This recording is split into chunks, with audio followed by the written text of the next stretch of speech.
live, baby. We live. Check us out.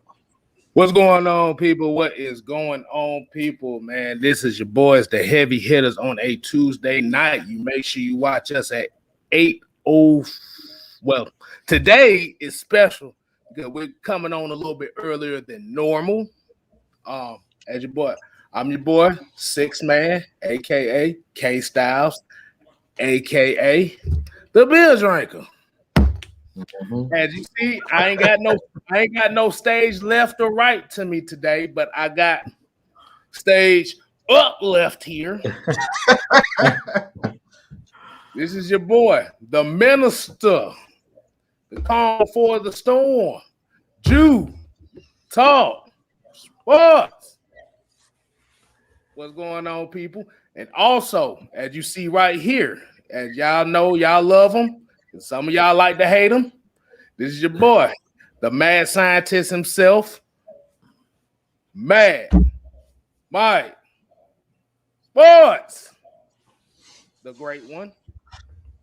Hey, man, people, how are we doing? We are on Falcons Saints rivalry week, so I'm kind of expected to see a couple Saints fans in here talking shit. This is what this rivalry is all about. Like I said, it's back and forth. Boo, boo, boo, boo, boo, boo. Hey, I want the people in the chat and the people that's watching already, go ahead and share this stream. Go ahead and leave comments, thumbs up the video, and also let me know how y'all day has been so far. Appreciate y'all joining us on this Atlanta Braves World Series game night. Ooh, yeah, it's a nerve-wracking one right here. but as we already know, man. Hey, Mike, Jew. Don't we normally do I need to go ahead and do this? If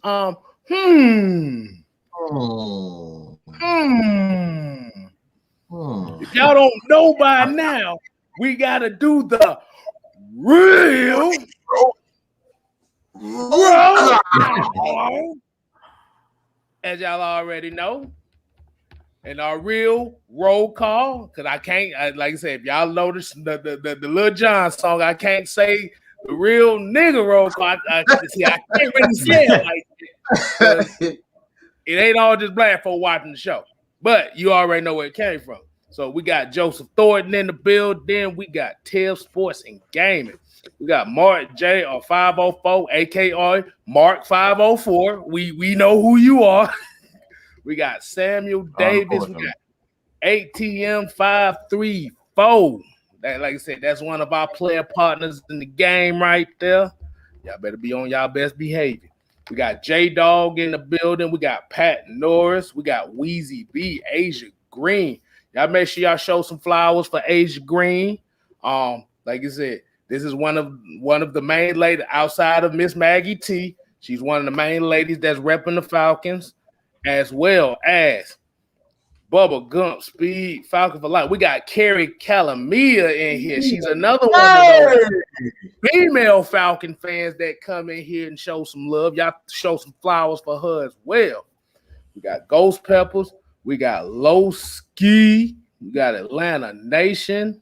We got Jamarius 58, Gilliam. We got Leo 123. I mean, I say, goddamn, y'all coming in heavy today, man. I can't shout all y'all out right there. We was going through the whole video at the end of the damn day. We got Dre True Statement. We got Mario Brown. We got Delay J, Reggie C2K, hey, Trauma Locks, and Jonathan Bell. And we're going to do a couple more here. We got Michael Walker. And we got Rob. Man, what's going on, fellas, man? How are we doing this evening?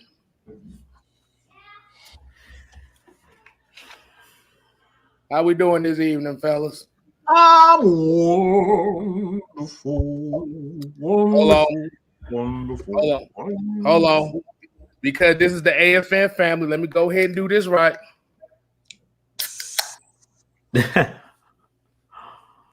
Yeah.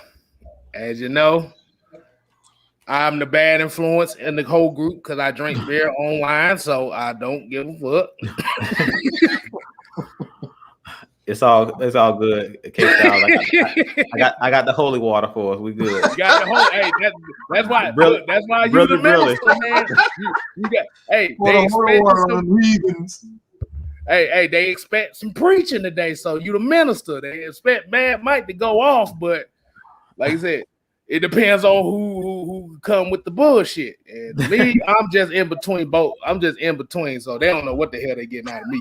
So. Not one bit. What's going on, fellas, man? What we got for the people today? I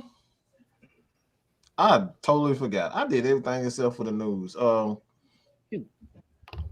don't know. I don't know how I didn't get. But as far as the news is concerned, I believe we signed Marvin Hall to the practice squad. It was also, as a matter of fact, let me just stop being lazy and just get all the news right here. Marvin Hall. There's something else I wanted to talk about. And I think this is important. We'll just go with that first. I'm gonna just go with this first because I think this is important to talk about. And I'm just gonna totally ad-lib, and it has nothing to do with Atlanta Falcons.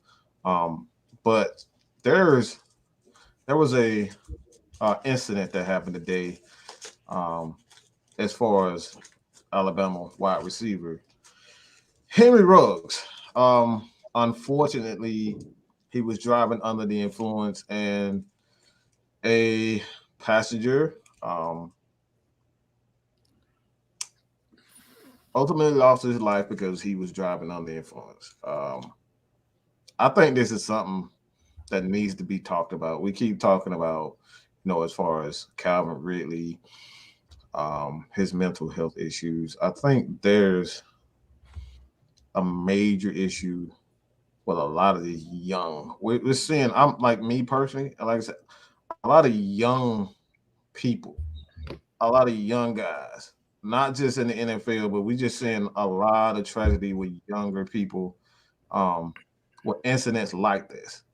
And not to get too deep, like we were yesterday, but I think this is something that needs to be talked about because I'm just seeing too many players losing their life over drugs, losing their life, incidents. Do you think there's a problem within the NFL in itself, or there's a culture issue where a lot of people don't want to be that person to tell someone that you need to go get help or you need to stop doing this? Do you feel as though that like there's an issue as far as that's concerned? Because I do.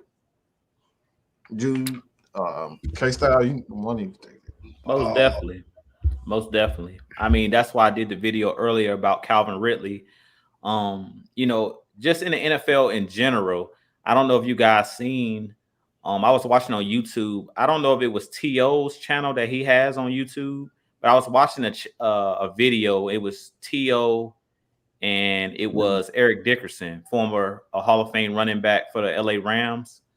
And they were talking about how the NFL doesn't care about players. Eric Dickerson basically was stating that he went golfing with Lawrence Taylor, T.O. It was a bunch of Hall of Fame guys that got together and they went golfing.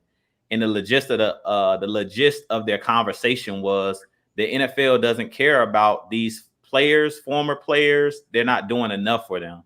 And Eric Dickerson also talked about they kind of took the love of the game that they love. They end up hating because of the NFL, because the NFL really doesn't care about these guys. I mean, we know about the lawsuit with the whole concussion and a lot of the former players, Hall of Fame players and just players in general, stating that they didn't have all of the information that they have now. And I just feel like the NFL, all they care about is the money. They don't care about these players. We see that with the contracts, the NBA, how they got the guaranteed contracts and how players can kind of speak out. It's like they want to control these guys, and all they care about is the next dollar that they can make. I mean, we clearly see that every time when they're about to have the lockout, with the CBA and all of that they don't care about these players. All they care about is the next dollar that they can make. And if you can't play, they'll kick you to the curb. And that's why I'm so happy about the Atlanta Falcons not cutting a player like Calvin Ridley or not trading a player like Calvin Ridley, because he's coming out and saying, I have mental health issues. You know what I'm saying? I feel like the NFL has to do a better job about caring about these players off the field as people, because we don't know what these guys go through to even get to the game on Sundays. You know what I'm saying? These guys in the locker room are doing anything they can to actually get out there on the field. Like T.O. talked about having to, get shots and all these different things to be ready to go on Sunday. He talked about the Super Bowl that he played in with a broken leg with the Eagles. And then after they lost the game, they called him selfish for trying to play in the Super Bowl to help his team win a ring. Like, this dude did everything he could, and actually went out there and balled. Like, he wasn't he didn't hold his team back. He actually went out there and caught over 100 yards in that game against the Patriots and actually gave the Eagles a chance to win. So I really think the NFL has to do a better job of taking care of their players just in general. To me, out of all of the leagues, to me, the NFL is the worst when it comes to actually caring for their players and taking care of their players on and off the field. It shouldn't just be about making it to Sunday and playing on Sunday. Like, as fans, we want to see these guys go out there and compete. And I love, to see these athletes go out there and compete. But at the end of the day, I seen a guy like Ryan Shazier, had to learn how to walk again because he went out there and made a tackle.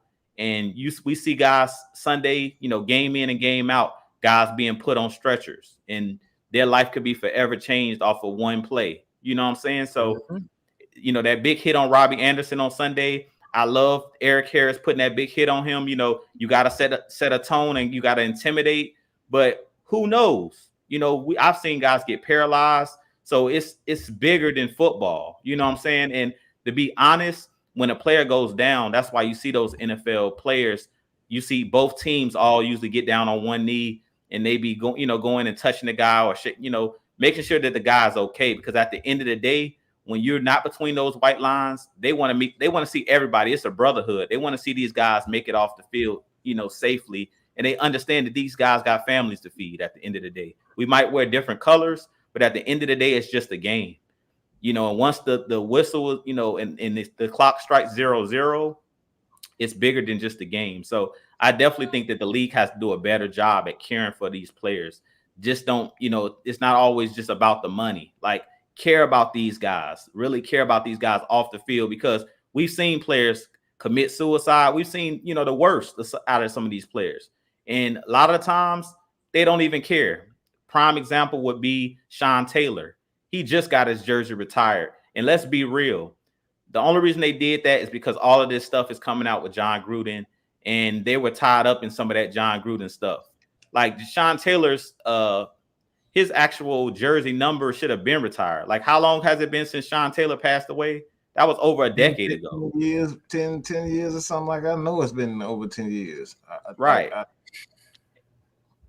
I'll just leave it at that. Go ahead, KStylzz, because I can ramble on and on, but they just got to do better. We just got to do better. Boy, you almost just made me mad with that one, to be honest with you. Because Sean Taylor was one of my favorite players in the league at that time. So we're not gonna get into that. That hurt me badly, bro. And Jackson Mahomes and what he did in that celebration, bro, that motherfucker can get smacked by a goddamn elephant for all I care. But going to this Henry Ruggs situation, I can go with the NFL narrative on that. Like I said, it's definitely care. But the issue is when we look at the Henry Ruggs situation, with the under the influence, who are the people that he's hanging around with that's telling him, like, no? No, you got something to live for. You got a legacy. You're building a legacy here. Like I said, he's drunk. Take the keys away from him. Like, motherfucker, get him a Uber or a motherfucking Lyft, whatever, if he drunk as hell and he can't drive. So, but like I said, that's why this situation, I can't blame the NFL on this situation. This is what we talk about with a lot of guys that are in positions to where they can make a lot of money, leave a legacy, protect their families and stuff like that. This is why we talk about the people that they hang around with that will not, I repeat, that will not tell them no because, they look at them as the meal ticket. As Falcon fans, we remember the Michael Vick dogfight situation. Like at the end of the day, as when he got caught up in the dogfights, like where was that friend or somebody that was associated with this guy to say, okay, no, dude, you don't need to be in this situation. Oh, you've been drinking? No, sit your ass down. Sit your goof ass down. You drunk. We'll take care of everything. But now you in a possible. We're basically going down a Dante Stallworth situation again. This is basically what it is. It's Dante Stallworth all over again. The difference was we've only confirmed that it's only one person that got killed in this. Dante Stallworth killed 4 people. What was it? 3 or 4 people. It was somewhere around there. Yeah. But yeah, like I said, you cannot, like I said, as a young player in this league, where was the mentors to teach to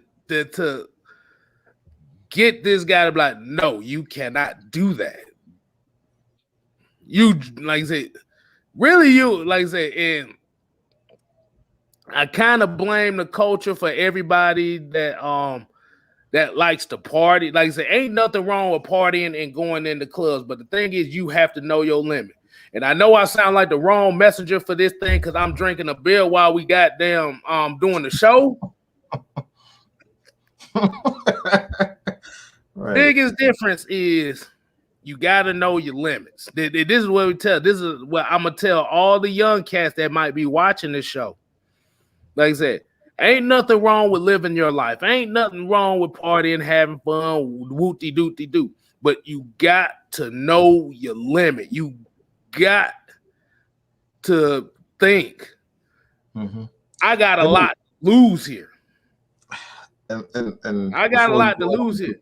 And yeah, and like I said, yes, I'm at home drinking a beer.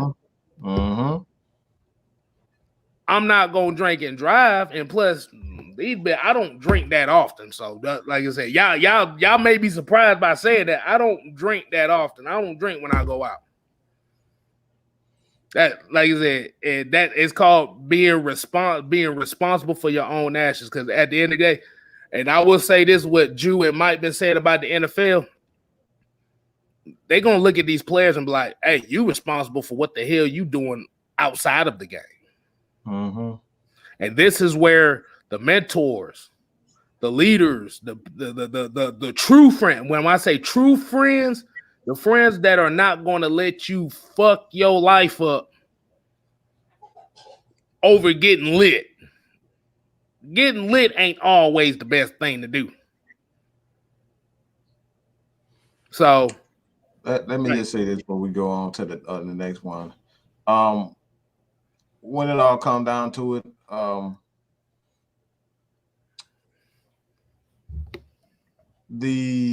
I want to choose my words carefully, is because there is a desperate need within our culture to fit in.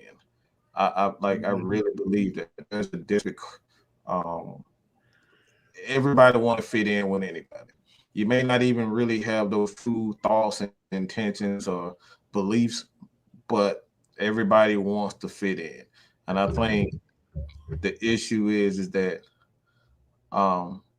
with our desperate need to fit in is that you're listening to people that really don't have your best intentions at heart. And it's like me even saying this, I can already hear Maggie in the back of my head. Before I even start a rant, I can hear her in the back of my head. I can hear her in the back of my mind. Mike, you sure you want to say that? You sure you want to say that? Before I even say anything, I will always hear her in the mind, like, be careful. Don't go too crazy. You know how you can get. I can hear that. It's like you have to have those type of people in your circle.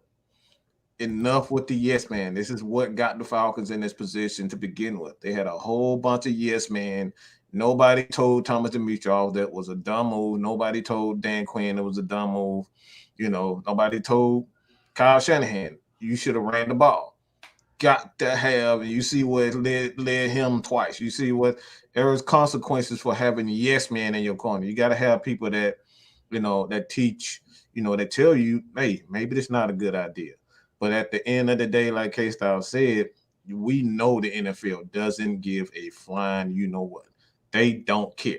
They do not care. They don't care. That's why you have Luke Kuechly, who retired because it was like, look, I had too many concussions. They're not like they just keep throwing me out there. I mean, before now, the concussion protocol was a damn joke. They look in your eyes and throw you right back on the field. You know, you seen Devontae Freeman, you know, stumbling over themselves, and then next thing you know, he back in the game, you know, and you know, the next couple of plays. So we know they really don't care. So at the end of the day, you got to be responsible for yourself.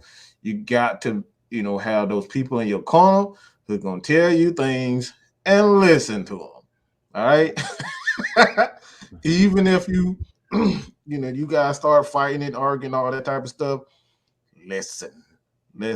There's nothing corny about listening, because the last thing you want in your life is to end up like Christopher Reeves, paralyzed because you didn't listen to somebody that said something, or, you know, you killed somebody like a Henry Ruggs. And then now you sitting in the jail cell, you know, when you were just a week ago, you was a starting receiver for the Las Vegas Raiders. That's the last thing that you want to do. And now he's regretting that because he did not listen to whatever himself, or he wasn't responsible. So like I said, I thought this was, you know, important to really talk about that. Right.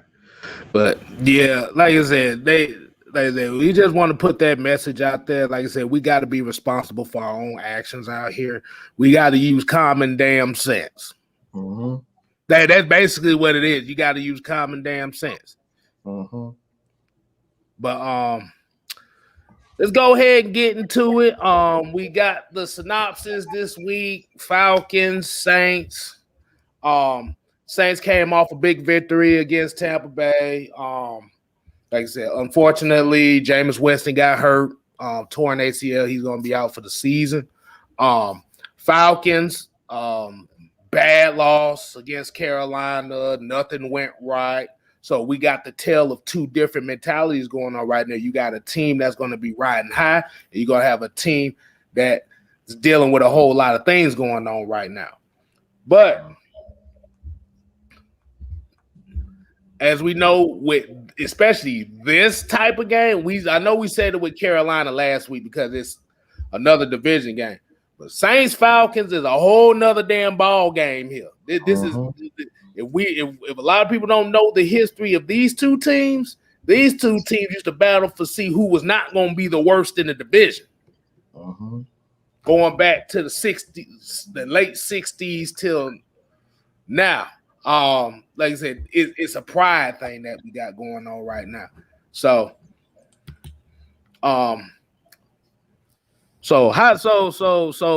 just saying it like that, man, we're gonna go ahead and get into the three keys. We're gonna start with the Falcons' three keys, what they need to do and all that stuff. And let me see.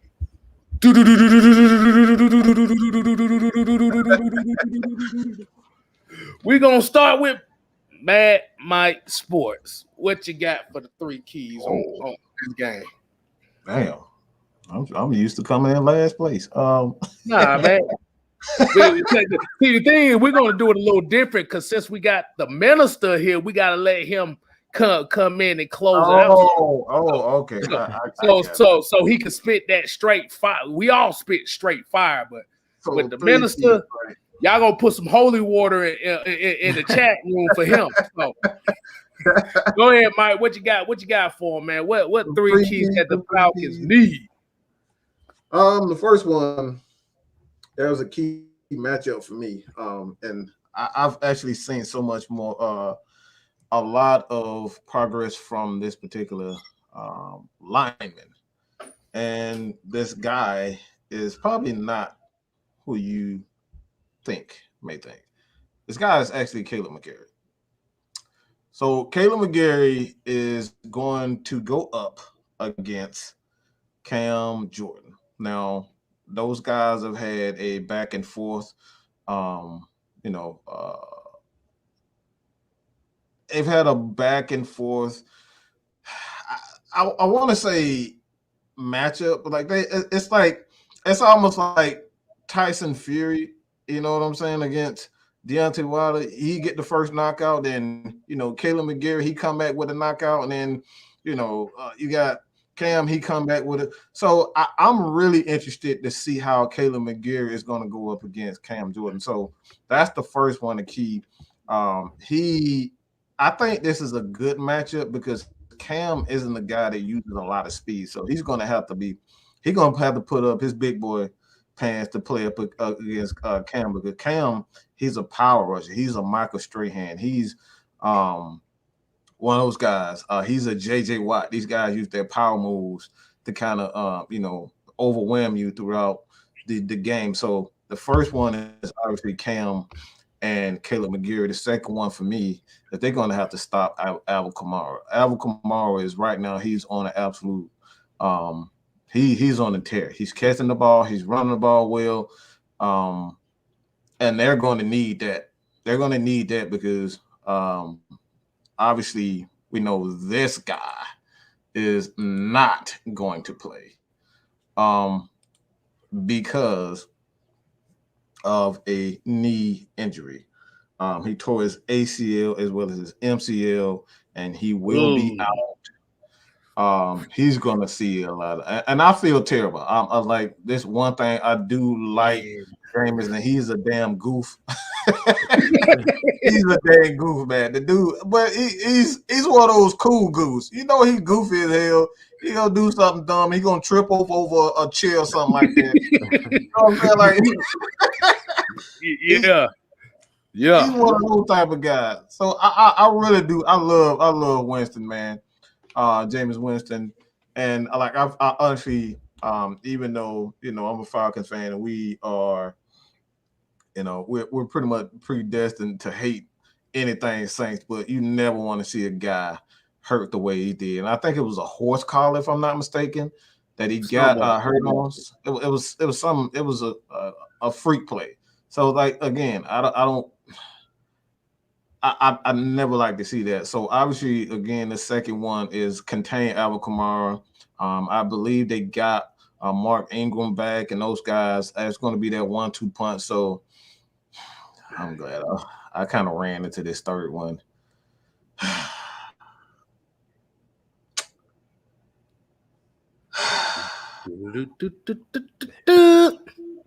I ran into this third one.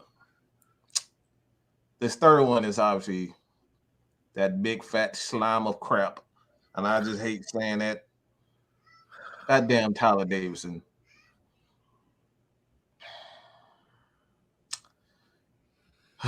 Lord Jesus. Hold on. Wait a minute, Mike.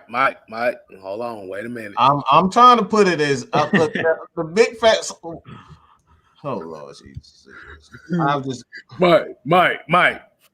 Woosah. Oh my God.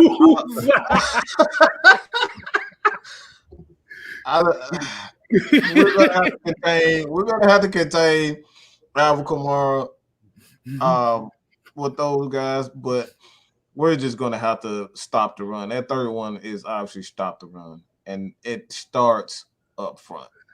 Grady Jarrett cannot I've just seen teams just go completely away from Grady Jarrett. Wherever he lines up, they go the opposite way. And it's getting to a point where for me personally, I would rather just see a rookie sit there and get their ass destroyed than see Tyler Davidson in his 5th, 6th, 7th, 8th year. I don't damn know. All I know, he damn suck. Okay, you can't. You brought here to do one damn thing, and every time I see you, you getting blown up and pushed behind. And like I said, it's getting to a point where it's like, okay, what? Like, do you got some naked pictures of Arthur Blank or Terry Fontenot? Like, what the hell do you have on these people? Because you're absolutely not a pass rusher, and you're not doing the dang on job that they brought you here to do. So why are you here? Grady Jarrett is sitting getting double, triple teamed, and I just see you with your hand on your hips. Are you going backwards, trying to catch your balance? That's what I see from him. That's all I see from him, going backwards, trying to catch his balance. So, like, what are you here for? Do something. That's the third key to victory is Tyler Davidson. Do something, okay? Pick up some dirt, throw it in somebody's eyes, spit on somebody, kick Trevor Siemian in the nuts. Like, do something. Pull the damn finger, fart. Like, damn, do something. Okay? I want to see something. I really want to see why are you here? Why are you here? Okay? And I'm up here. Look, you know how the women do that? That's how I'm feeling right now.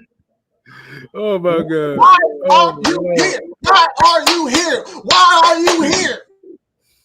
That's all I want to know. Oh God. Oh man. We good, Mike. We good. I got that out. I got that out.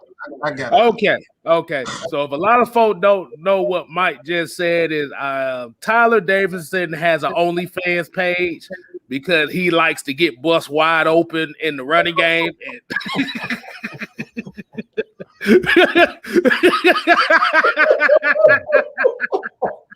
All right, man. I was just drinking, boy. Oh boy, y'all about to see juice all over the damn camera, boy. Boy, we about look. We gonna call him Brittany Reiner in this bitch. That's what we gonna call him. Oh my goodness! Oh shit! Oh, man, yeah. Oh my goodness! Okay, my bad, y'all. My bad, y'all. Let's get serious for a moment. My first key for this game. Oh God! Tyler Davidson, if I catch your big ass dapping up Saints players when they score, your ass just need to ticket down to New Orleans and get signed by them because ain't no way in hell. See, Mike laughing his ass so hard he got off the screen.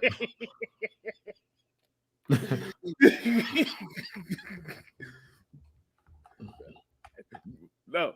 Yeah, no, but for real. We got. I'm good. Okay. I'm gonna be for real though, boy. I got enough of them Tyler Davidson jokes, boy.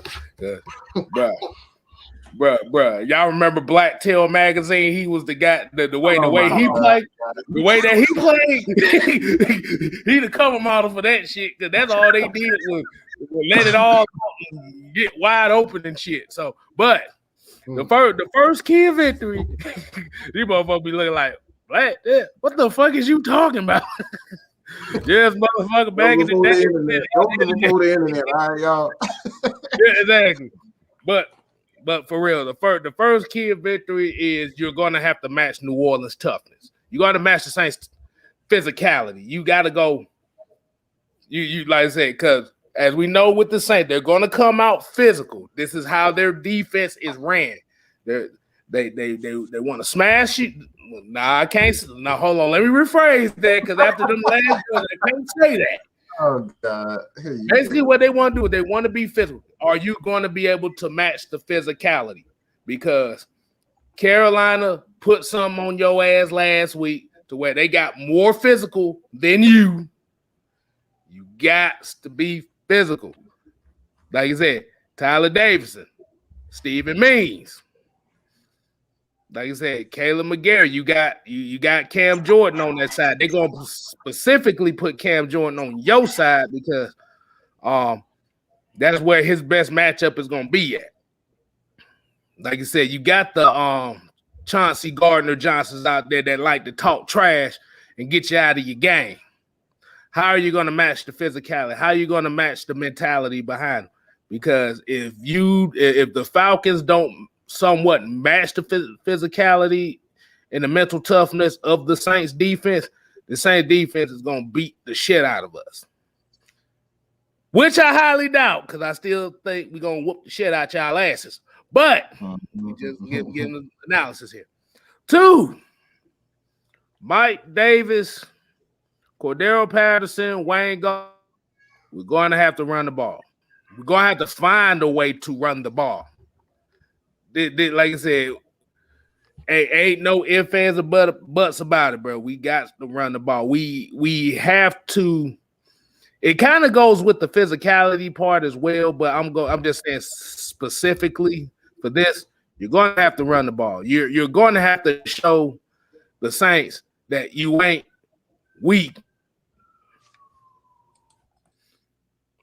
And 3, let me go ahead and put 3 up right quick because apparently they haven't got the damn memo for 3.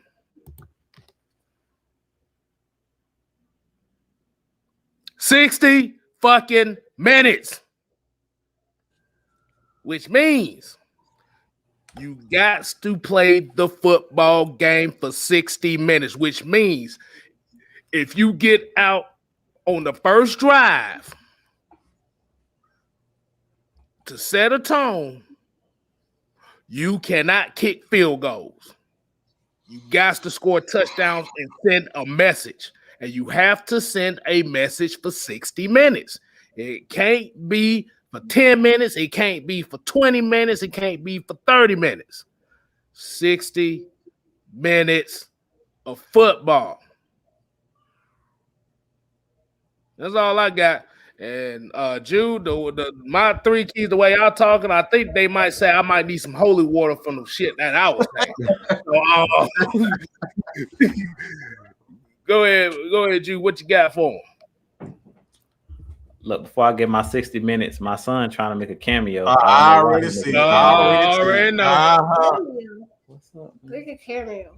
We live. What's up? Want to say what's up to the people? Shut. Name Joshua. Hey. Oh, really? John Cena. Don't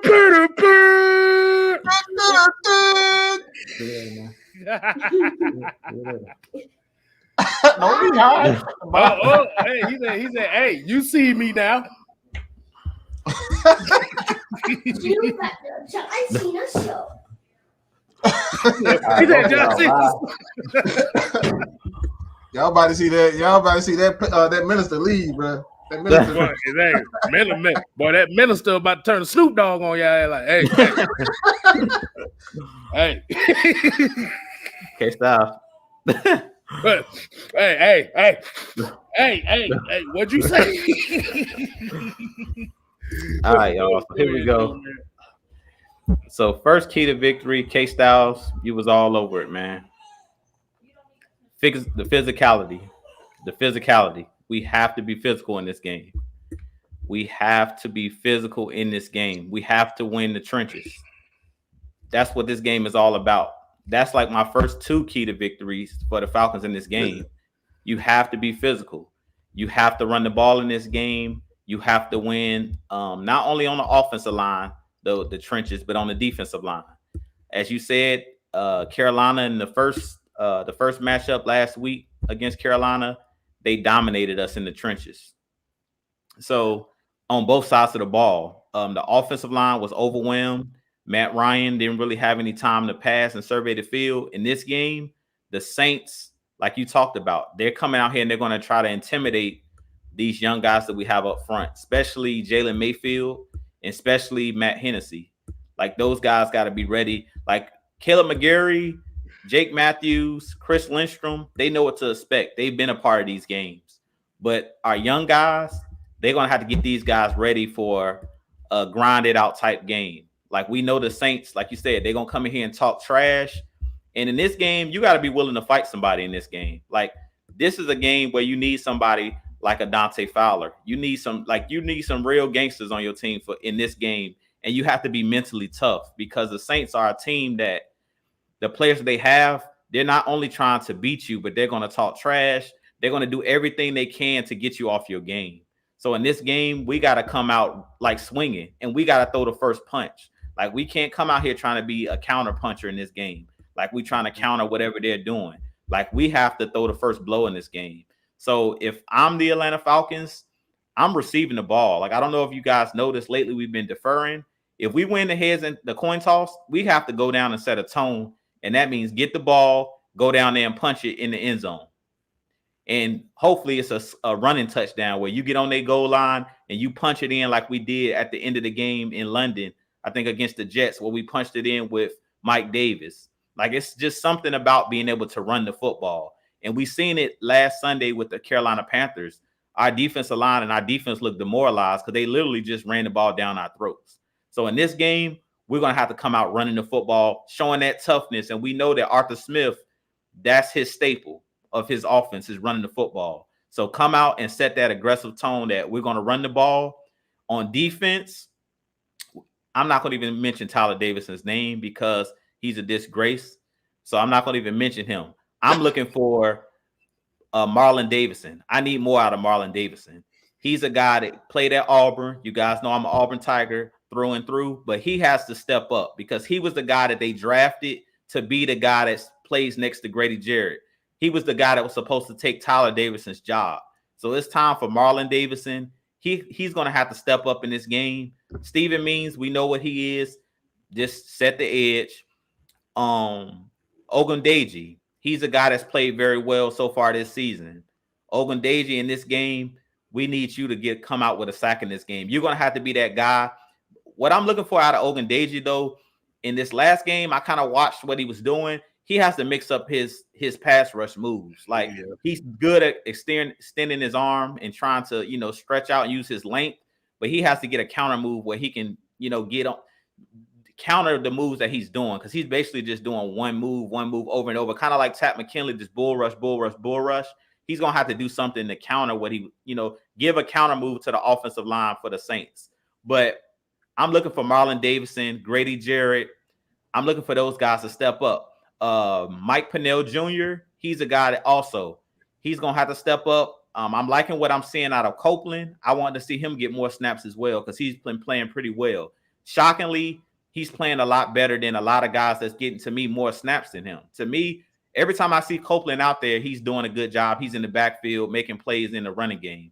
So we need as many guys as we can on the defensive line to stop the run. It's going to be huge in this game of stopping the run. So that's my second key to victory. Well, really, it's my first key to victory and second key to victory is run the ball and win the trenches. Because to me, if you do that in this game without Jameis Winston, we already know that they can't beat us with the pass with Taysom Hill. We played against Taysom Hill twice last year, and they pretty much just quarterback powered their way to a win and ran the ball pretty much. So in this game, they're going to go by the same thing that they seen last week. They seen that Carolina pretty much ran the ball 40 plus times. They're going to come out with the same exact game plan. So in this game, the first two keys to victory, stop the run the football, be physical in this game, throw the first punch. Then my last key to victory in this game for our Atlanta Falcons, it's going to come down to coaching. It's really going to come down to coaching. I believe in Dean Pease. I believe in Arthur Smith, but it's going to come down to coaching because Sean Payton, all of the games pretty much that they've played this year, they've outcoached the opponent. Like last week, the Saints are not as talented as the Bucks, but they was able to beat them because of smart coaching by Sean Payton. And we know that Sean Payton is very creative. And their defensive coordinator is pretty creative too, and he's just very aggressive. He's going to blitz you. He's going to have his team ready to go. So in this game, Arthur Smith's going to have to come out, and in those first couple plays where you have those 15 plays that's unscripted, or scripted plays where you have, he's going to have to bring out a trick play. He's going to have to bring out something that nobody's seen all year. And to me, I want to see another formation that we haven't seen, like a wildcat. I mean, we have guys on our team that's extremely talented. Russell Gage can throw the football. CP can throw the football. We've seen Felipe Franks doing these little, like he's running side to side where he's looking like he's coming on some type of, sweep. I want to see them use him because I don't know why they bring him in the game if they're not going to use him. Like, don't bring him in as a decoy. We know that Felipe Franks has an arm. Bring him in. If you're going to bring him on a sweep or something like that, or on a flea flicker, let him throw the ball down the field. We know that Felipe Franks has an arm. So use this guy. If you're going to bring him in the game, you're going to have to do something in this game that's going to have to catch the Saints off guard. You can't come in here with a vanilla game plan and expect to beat the Saints, because the Saints, trust me, they're going to have some trick plays or something that we haven't seen on tape. So we have to do the same exact thing in this game. We can't just come out here and say we're going to do what we do.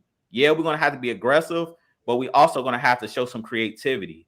And in this game, that's what I need to see. Because when you have receivers that are not getting open, it's time for Arthur Smith as a mastermind and as an offensive, because he's an offensive mind, he's going to have to do something to get these guys open. We know that they're not as talented as Calvin Ridley. So create a play where we get somebody open. We've seen it in the New York Giants game, I believe it was, where we got the touchdown to Lee Smith, where they act like they were going to run the ball. The guy jumped over the pile and he just slipped Lee Smith right out in the open, easy touchdown. That was a scripted type play. That's what I want to see in this game. And when you get in the red zone, KStylzz hit on it. You have to score touchdowns. Like, you can't afford to kick field goals. And it's not because the Saints are going to put up too many points for you to keep up. You set a tone when you score touchdowns. You demoralize the opponent, and you put pressure on the opponent, because we want to force Taysom Hill to throw in this game. Just like I talked about when we played Tua, it's the same thing. We want to take the Saints out of their game plan, because their game plan in this game is going to be to run the football. And my last key for our Atlanta Falcons, because this is something that we struggled with for whatever reason this season, is the screen plays. The Saints are great at running screens. So we're going to have to be smart in this game and not letting Alvin Kamara and Mark Ingram kill us in the screen game. Because last week, they got a lot of screens that went for like 20 yards. And once those big guys get downfield, those offensive linemen, our linebackers are small. You know what I'm saying? So we don't want them to get up on our secondary. So in this game, expect Sean Payton to run the ball, and then hit you with a screen, and everybody floods and think that they've gotten to the backfield. And that's when he slips Alvin Kamara right behind you, Mark Ingram right behind the defense. And that's when they have a convoy of guys in front of them. And that's what Alvin Kamara does best, is that screen game.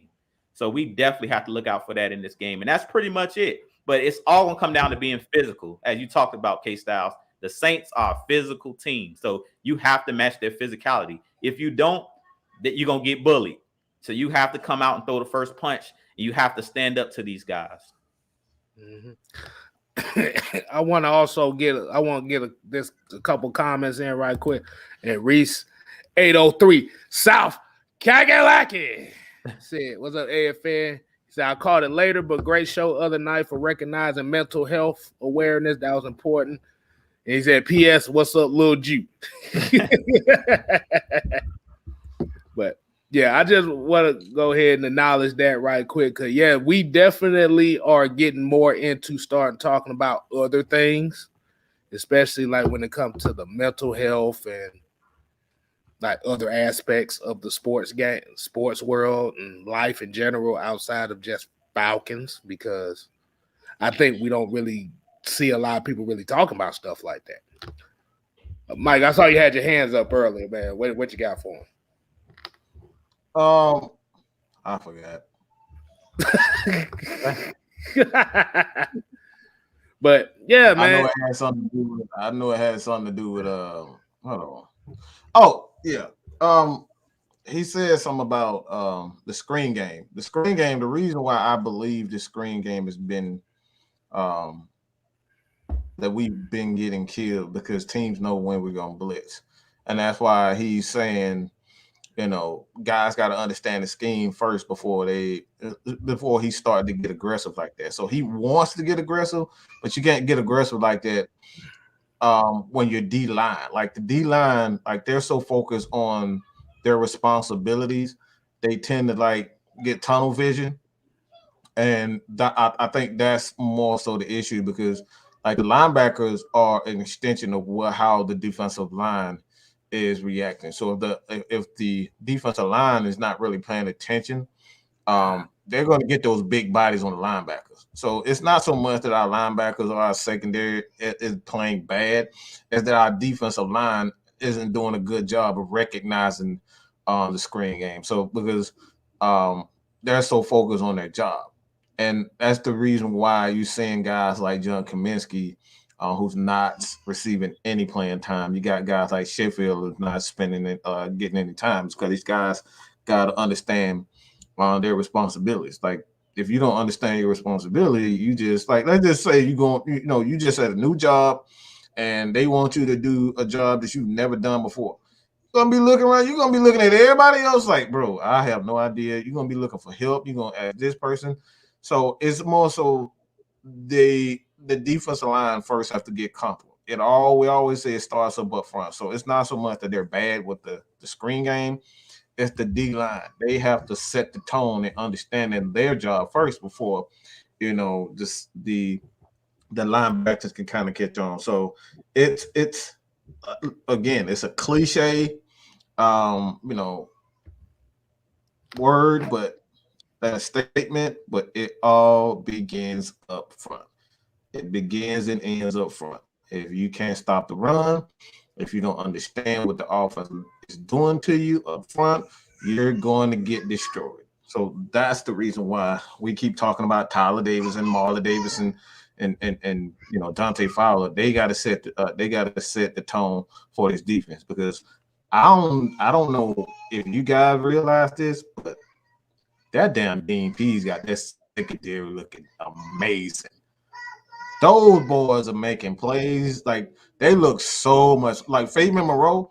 I don't know about been paying attention to him, but he's been playing so much more aggressive and so much better. He making plays on the ball. He tackling well.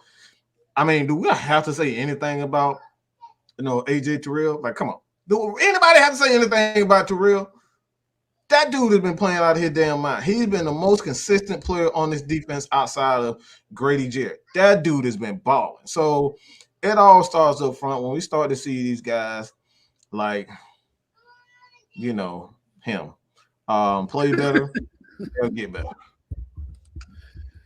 And like you said with AJ Terrell, like I said, did the calculations. Hell, 11 receptions for 55 yards against him in 8 weeks. That's pretty damn good.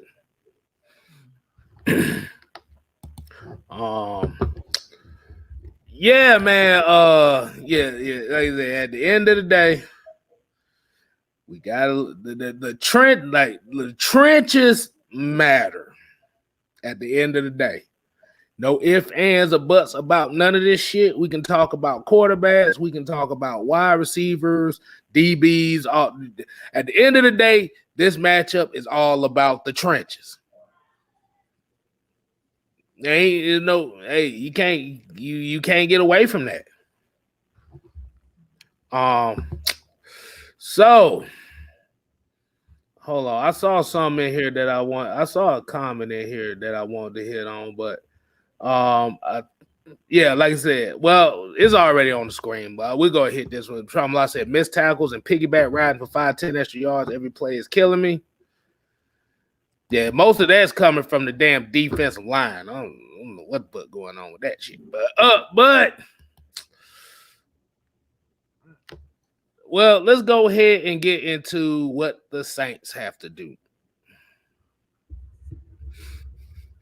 What the Saints' 3 keys of victory against the Falcons. I guess I'll go ahead and start with this one. The first key of victory: go and find Tyler Davidson and treat him to a 5-course meal. That's the first thing you must do. It might disappear again. I'm about to say, damn, Mike, you done disappeared again.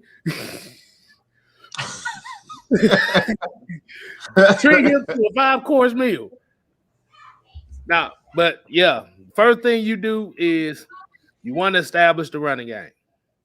And as you've seen the last couple weeks, as far as the running game, There's one weakness on the Falcons defense for that running game, and that's Tyler Davison's ass. You must attack him at any means necessary.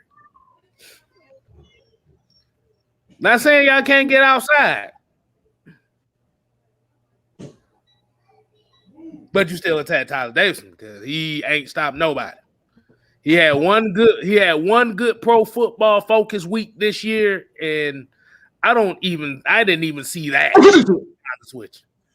Yeah. It was some bull. That's what we're gonna say. Pro Football Focus. I don't give a damn about none of their rankings. Half the time they got bench players saying that they got the best grade in the goddamn game. Like, dude, he only played 6 snaps. and they lost by 20. How did that work?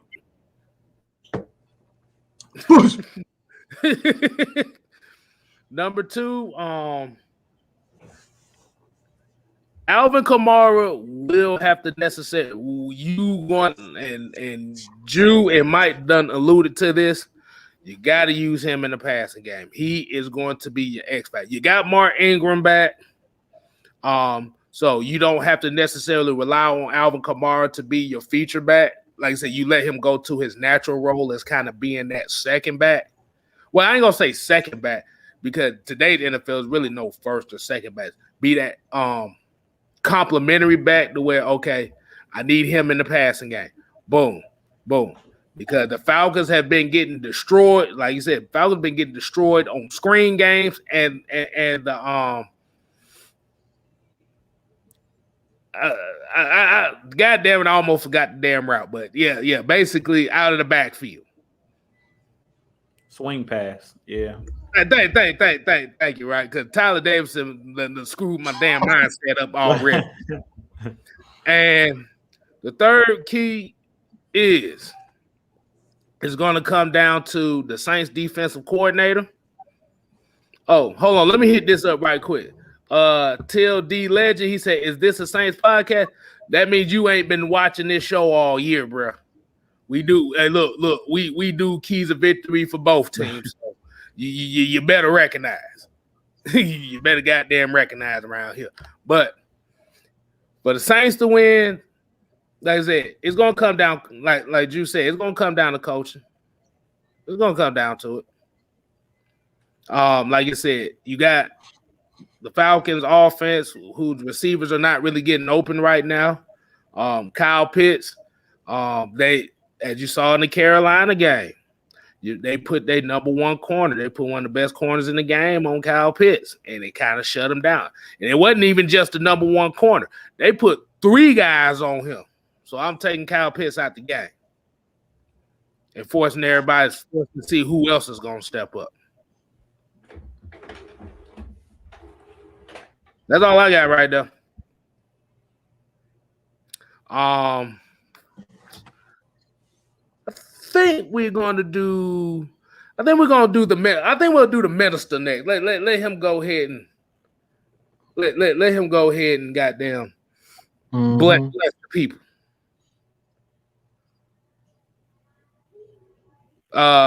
Jew. All right. So keys to victory for the Saints.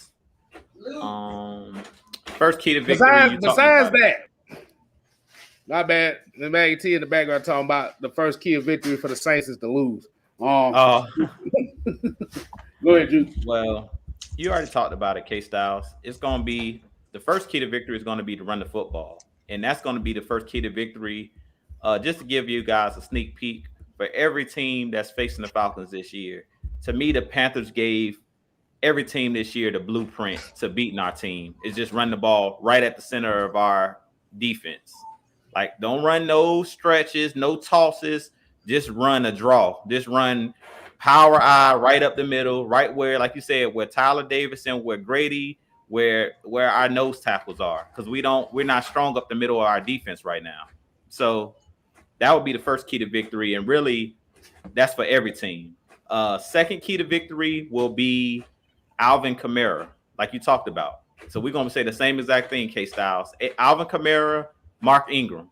Those guys, pretty much, those guys are the offense for the Saints to me. If you look at Mike Thomas, I don't know if he's playing in this game. Is Michael Thomas playing in this game? Because I know they say he's coming back from injury. I don't know if he's playing this week. I'm not sure if he's. I haven't heard anything. Okay, so I don't know if he's coming back this week, but if he doesn't play in this game, that really just means that Alvin Kamara and Mark Ingram are about to get more touches because we know that their other wide receivers are not very good. So in this game, expect a heavy dose of Alvin Kamara, expect a heavy dose of Mark Ingram, both in the pass game and in the running game.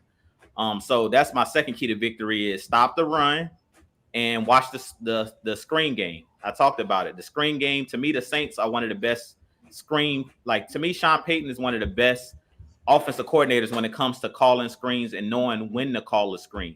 Because it's a lot of coaches and OCs in the league that call screen plays, but they don't know when to call them. To me, Sean Payton is one of the best at knowing when to actually call the screen plays. So in this game, it's going to be very important that our line is not just crashing in, but they not only be tough in this game and aggressive, but be smart and know when that screen is coming.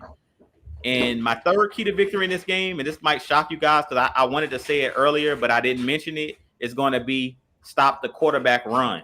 In the last game, Sam Darnold killed us on third downs with guys being in man coverage, guys having their backs turned. And to me, our defensive line didn't do a good job of staying in their gaps, gap integrity. To me, guys were jumping in and out of their gaps, and that created space for Sam Darnold to be able to get after the quarterback. With that being said, that's pretty much it for the Saints. I mean, it's going to come down to running the football and us trying to stop them. All right. I'm gonna take a little detour. Well, I'll change it up just a little bit.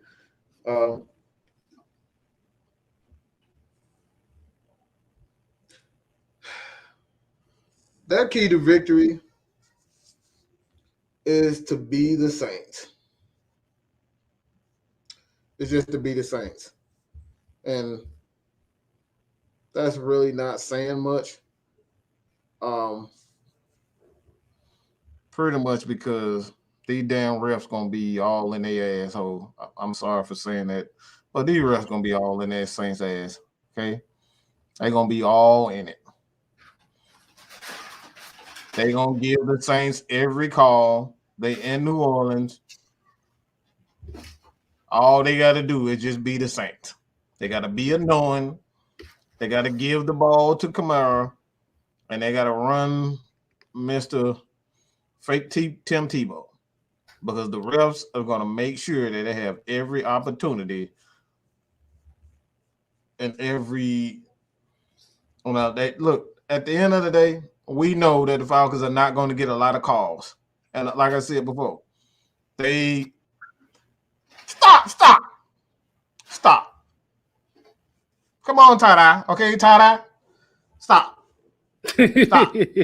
You know damn well the refs don't like y'all when you playing the Falcons. Y'all get every call, every single call. So at the end of the day, those guys gotta just be the Saints and do what they do, because the refs are gonna be on their side. There ain't nothing much the Falcons can do outside of just running the ball. So do what you do, run the ball with Mr. Fake Tim Tebow, get the ball to Alvin Kamara, and play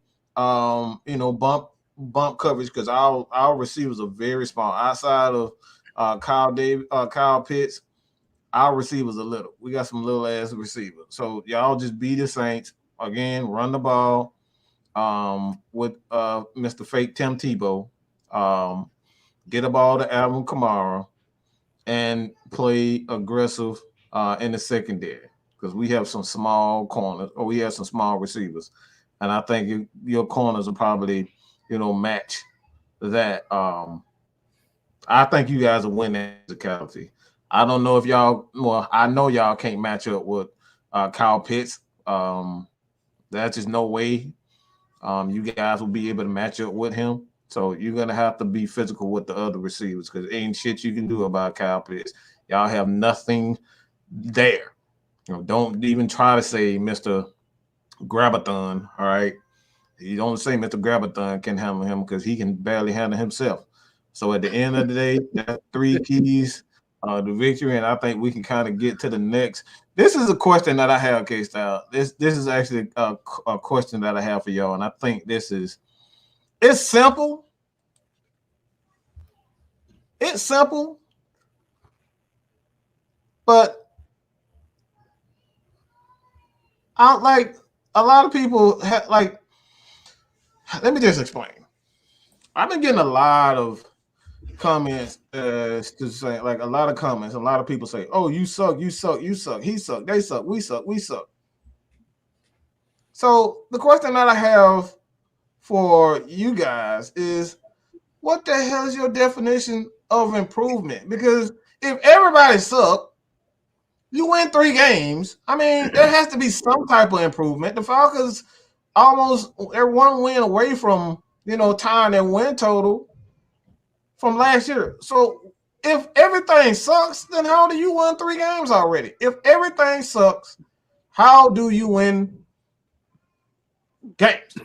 What's your definition of improvement? Because I have no idea, because my definition of improvement is seeing the necessary adjustments from the coaching staff and seeing how the players react to those adjustments. So what are you guys' definition of improvement? A lot of people in the chat, let me, you guys comment also so we can kind of, put on the screen and see what you guys think. But what's your definition of improvement?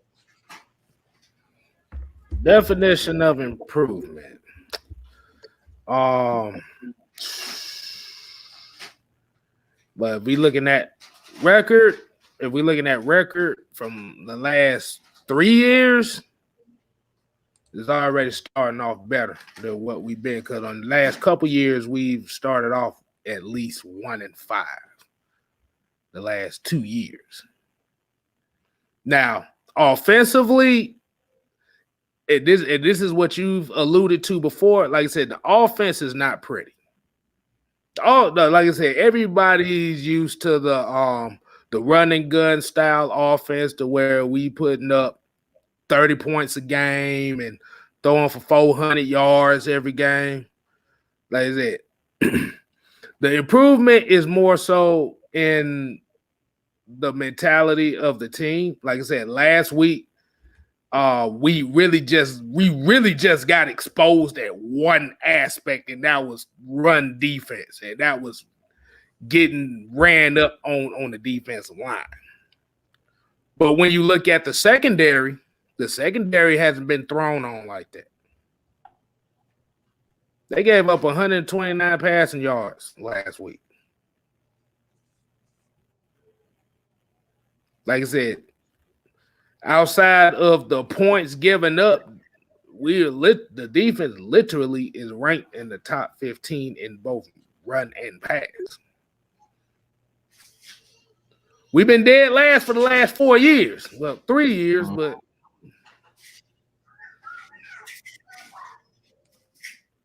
but I think it's more so of suck, because like you said, it's not the passing offense that everybody's so used to seeing from the Falcons. It's more so of a balanced offense where you don't see, well, like I said, because if we look at Matt Ryan, and his average per completion is right around like 6.8-ish or something like that.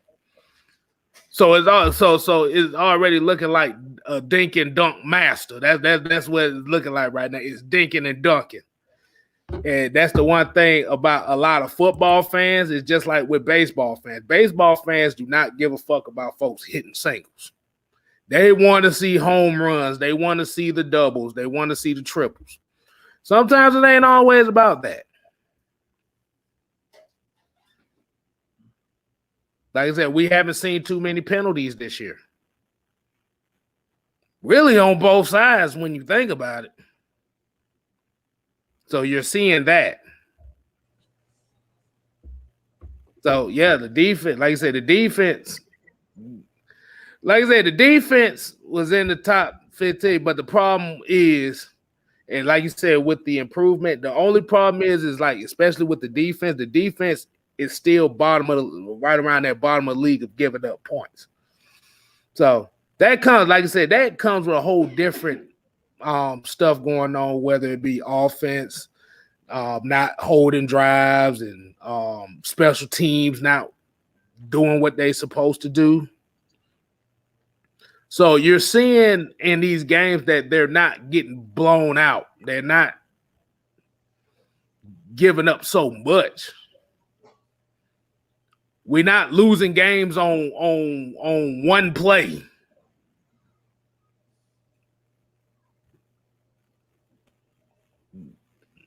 So I guess when people say it's improvement, is I think is as long as Matt Ryan is the quarterback for the Atlanta Falcons, everybody's pretty much gonna say that this team is gonna be the worst team in the league. Let's just be honest with you. That so when you ask that question like that, basically it's just saying that Matt Ryan sucks. That's all that type of comment really says. Because the thing about it is, when we talk about the issues as far as the whole team collective, nobody mentions the whole team collective. It's just to this one guy. It's just to this one guy. See, and we have to kind of get away from that mindset of looking at just this one guy. Because if that's the case, right now in the NFL, there'll be at least 5 or 6 guys that will have at least 2 or 3 Super Bowl rings if that one guy was the only thing that mattered. And that's what I said. It's just about trying to build a team mentality as far as, like you said, they're not giving up yardage on defense. They're not really creating yardage on offense. Well, I gotta say on that, man. Basically, that comment just said Matt Ryan sucks. That's all that comment really says.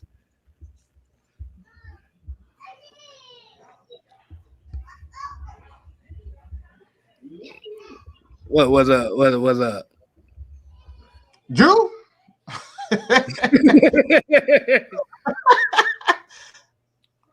Improvements. Mm-hmm. I think we already seen it this year already. Mm-hmm. We've seen it game in and game out. I talked about it a little bit in the video that I did earlier today on my channel. Basically, like KStylzz was saying, and I seen a comment, somebody said doing the same thing over and over again. Like, this team has showed improvement. I think the biggest issue with this Falcons team is just consistency. You know what I'm saying? We've seen great things. We've seen poor things. And I feel like from game to game, the needle is going up and down, up and down. The pendulum is swinging back and forth.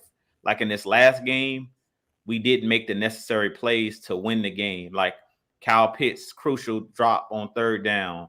Younghoe Koo's missed field goal. Like the 3 to 4 plays I talk about, you know, that win or lose you the game. You know, we didn't make those plays in this last game. So it's mainly consistency, but I've definitely seen improvement. Like just leaps and bounds in this season already from game 1 to what we in week 7? What's this, our 6th or 7th game? I think we're 3 and 4. So this is our 8th game.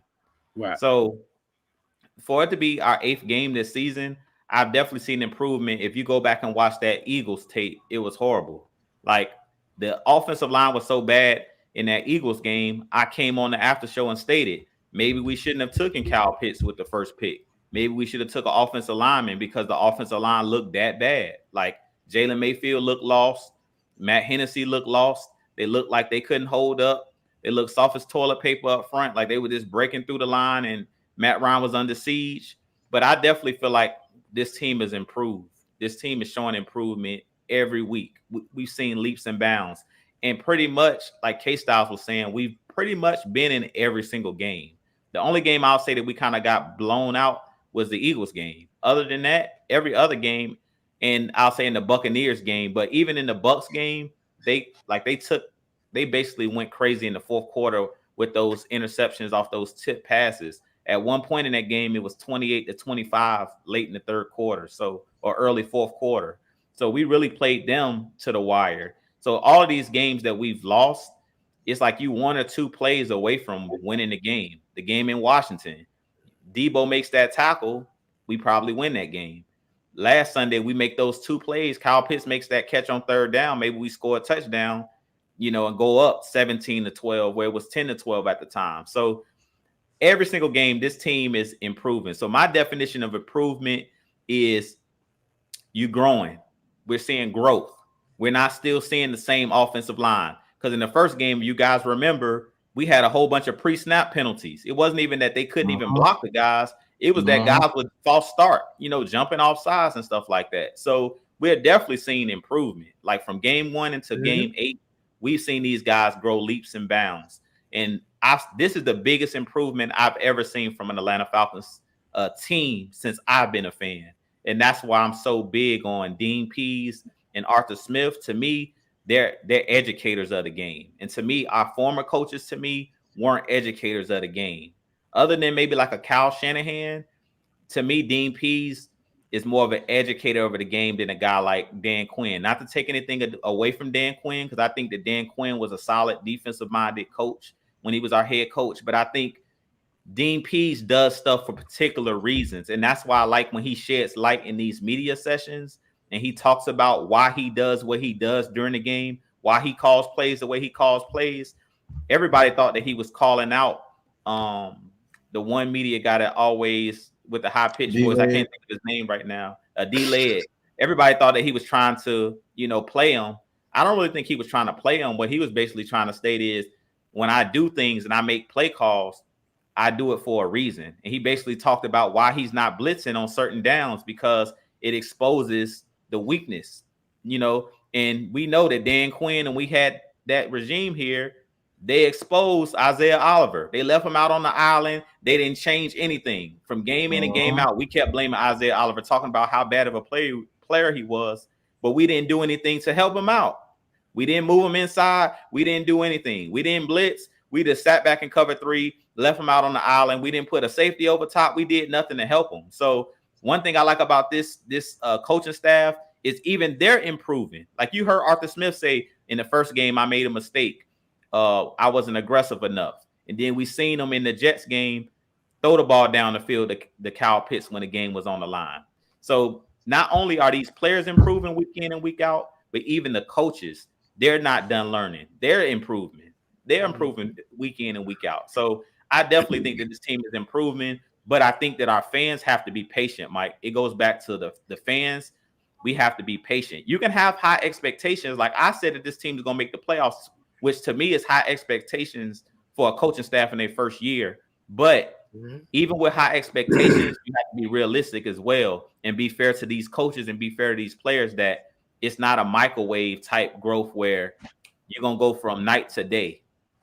Let it play out. We have to let the season play out and see what these guys do, because I've seen within the last 8 games, these guys have grown leaps and bounds. So let's just let it play out.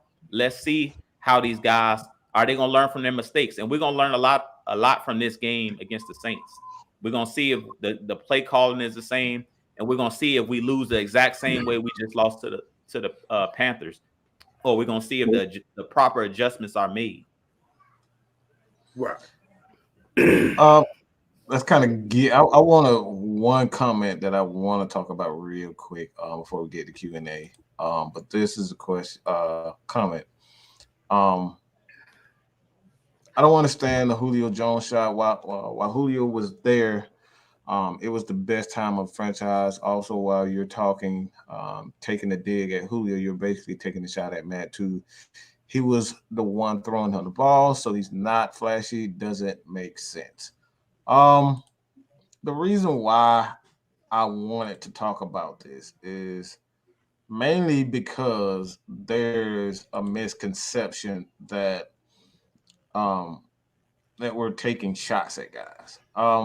It's not taking, like, we got to stop being so sensitive at the end of the day. Just because guys, and this goes out to players also, like players got to understand that they do have weaknesses. Just because you're in the NFL doesn't mean you don't have weaknesses. Just because he's one of the greatest wide receivers in the history of the game doesn't necessarily mean he doesn't have weaknesses. Go back to Matt Ryan. I mean, every goddamn video, even if we're not talking about Matt Ryan, y'all let us know that he got a noodle arm. Every time Matt Ryan doesn't have a noodle. I'm calm, KStylzz. I'm cool. No. I was gonna say something on that. Cause I Go ahead. No. I was this just real quick. But like I said, these are the same people that act like we have a Matt Ryan dedication video going around. Ain't none in the archive. So the one thing about that's messed up too is we can have a whole show about everybody else and something serious, but if Matt Ryan comes up, that's the only thing they're going to look at, because we can tell when, and I'm just going to say before I let Mike get to, we can tell the people that come in here that look for the Matt Ryan talk, because they never show up unless Matt Ryan's in the goddamn title or Matt Ryan's in the thumbnail. If Matt Ryan's in the thumbnail of the title, there's certain names that only pops up around that time. But when we talk about everything else, ain't nowhere to be found. Just remember that. Go ahead, Mike. But like I said, it's not a dig at Matt Ryan or Julio. It's just the truth. We talk about ugly football all the time. When was the last time a pretty football team actually won a championship? Let's just take the time to think about that. Good gosh, why the hell is my nephew so quiet? At the end of the day, we talk about the Rams. The Rams, the greatest show on turf. We used to say that Peyton Manning was the weakest. His team was weak, and they were just pretty teams. You go back and look at that Patriot team that scored all them points, and Tom Brady had 50 touchdowns, and they still end up losing. He won MVP, and he still end up losing. That was a pretty team. A lot of these teams that we perceive to be, one of the greatest offenses of all time, it's very few that actually go on to win championships. So we go back to the Atlanta Falcons. One of the greatest scoring, I think there was at the time, they were the third highest scoring offense in the history of the game. And that did us no good. We did not win the championship. Why? Because we got pretty. Let's just be honest. We got pretty. We got saucy. We start damn twerking. All right. We start twerking before the damn game was even over with. Let's just be real. Throw that ass in a circle. That's what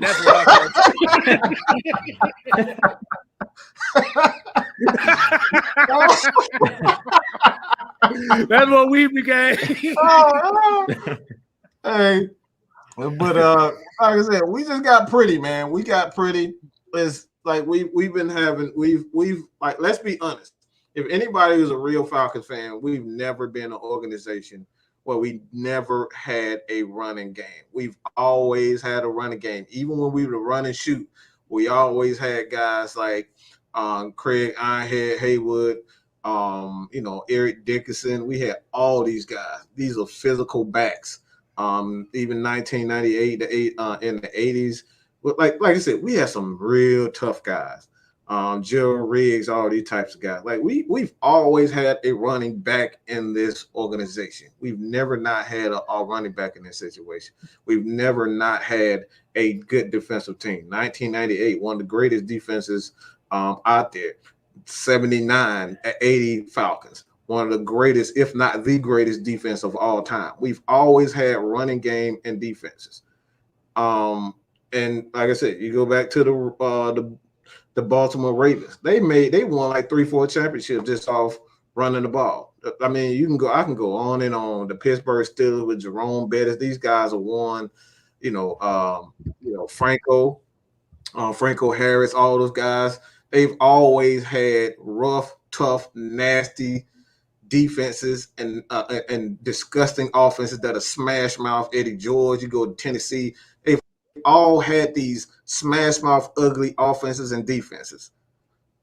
You've never seen too many teams that had great offenses and subpar defenses. Falcons never won anything. We had great offense for 10 years. The Falcons never, under the tenure of Matt Ryan, never ranked below 15th in his tenure. Why? We had a defense. We had a defense with John Abraham. You guys remember that? We had a defense with Mike Smith. We ran the ball early in his career. But when we started getting pretty, when we got Julio Jones, that's when everything started changing. We started getting pretty. We started forgetting about the defense, and we neglected the small, intricate details of football. So we're not picking on Julio. It is a fact. We got a ton of numbers, and we did not play tough football when we needed to play tough football. We couldn't get that 2-yard, that first down, those 2-yard gains. We couldn't get in the red zone. We couldn't run the ball in the red zone. We couldn't get, that third down. We were passing the ball in 2012 in that situation. If we would have ran the ball a lot better in 2012, we'd probably be in the Super Bowl. But no, we passed that ball in the situation. And, at the end of the day, let's be real. A lot of refs, they want to see physical football. They don't want to call a lot of this, this prissy football. Let's just be honest. They respect teams that grind it out. They play tough, hard-nosed football. That's what the refs are trained to do and to look at. And at the end of the day, that's what we need to do. So it's not so much picking on Julio Jones. It's about just telling the truth. When we got pretty, we did nothing to get to win championships. We lost time and time again playing this pretty, prissy football. Mm-hmm.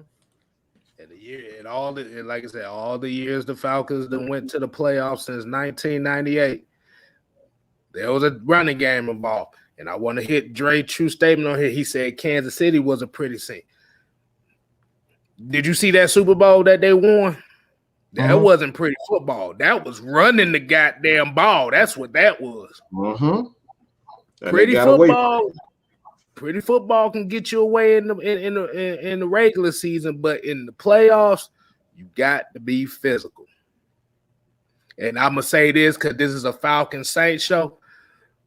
Before the Saints got physical defensively and running the ball, they were in the same exact boat as we were. It was 3 years in a row. He had 5,000-yard pass, and they was 79 every year. Saints Drew Brees threw for 5,000 yards in 5 seasons and went to the playoffs 1 year. So, like you said, at the end of the day, like I said, we can be enamored with the fly passing yards and 4,000 yards and 60 touchdowns and like, oh shit. Hey, this is a high-powered offense. When them playoff times come, there's 2 things that matter. Can you stop the opponent from scoring? And can you run the clock down? So, I don't know why my thing freezing up, man. I don't know what the hell. I think Dirk Cutter done got mad at me again. You know it. Yeah. And also, and I'm gonna get this comment too. And like I said, this is how the Panthers built their they had defense and running the damn ball. It wasn't always about pass. Like I said, you can get good passing numbers, but if your offense is predicated on balance and your defense is predicated on being physical, that's how you win championships in this league.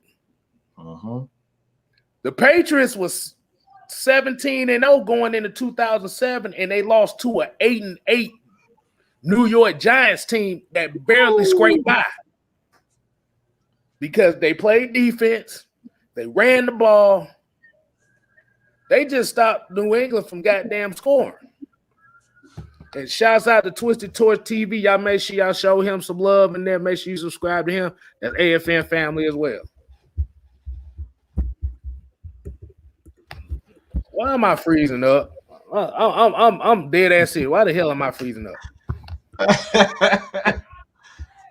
Yeah, but like I said, that's the thing about it. At the end of the day, we can pass all day, but the best teams in the NFL do one of 2 things: they prevent you from scoring, and they know how to run clock. And well, 3 things, and they score in the red zone. Exactly. I mean, y'all said it all, Mike and KStylzz. Like when it comes to NFL football and football in general, we talk about the trenches, being physical, running the football. When it gets cold in January, you in the playoffs, you have to be able to run the ball. You have to be able to control the clock, like KStylzz was talking about, and that's what we've seen. Out of the Patriots in that Super Bowl against the Falcons, and that's what we've seen this past Sunday with the Panthers.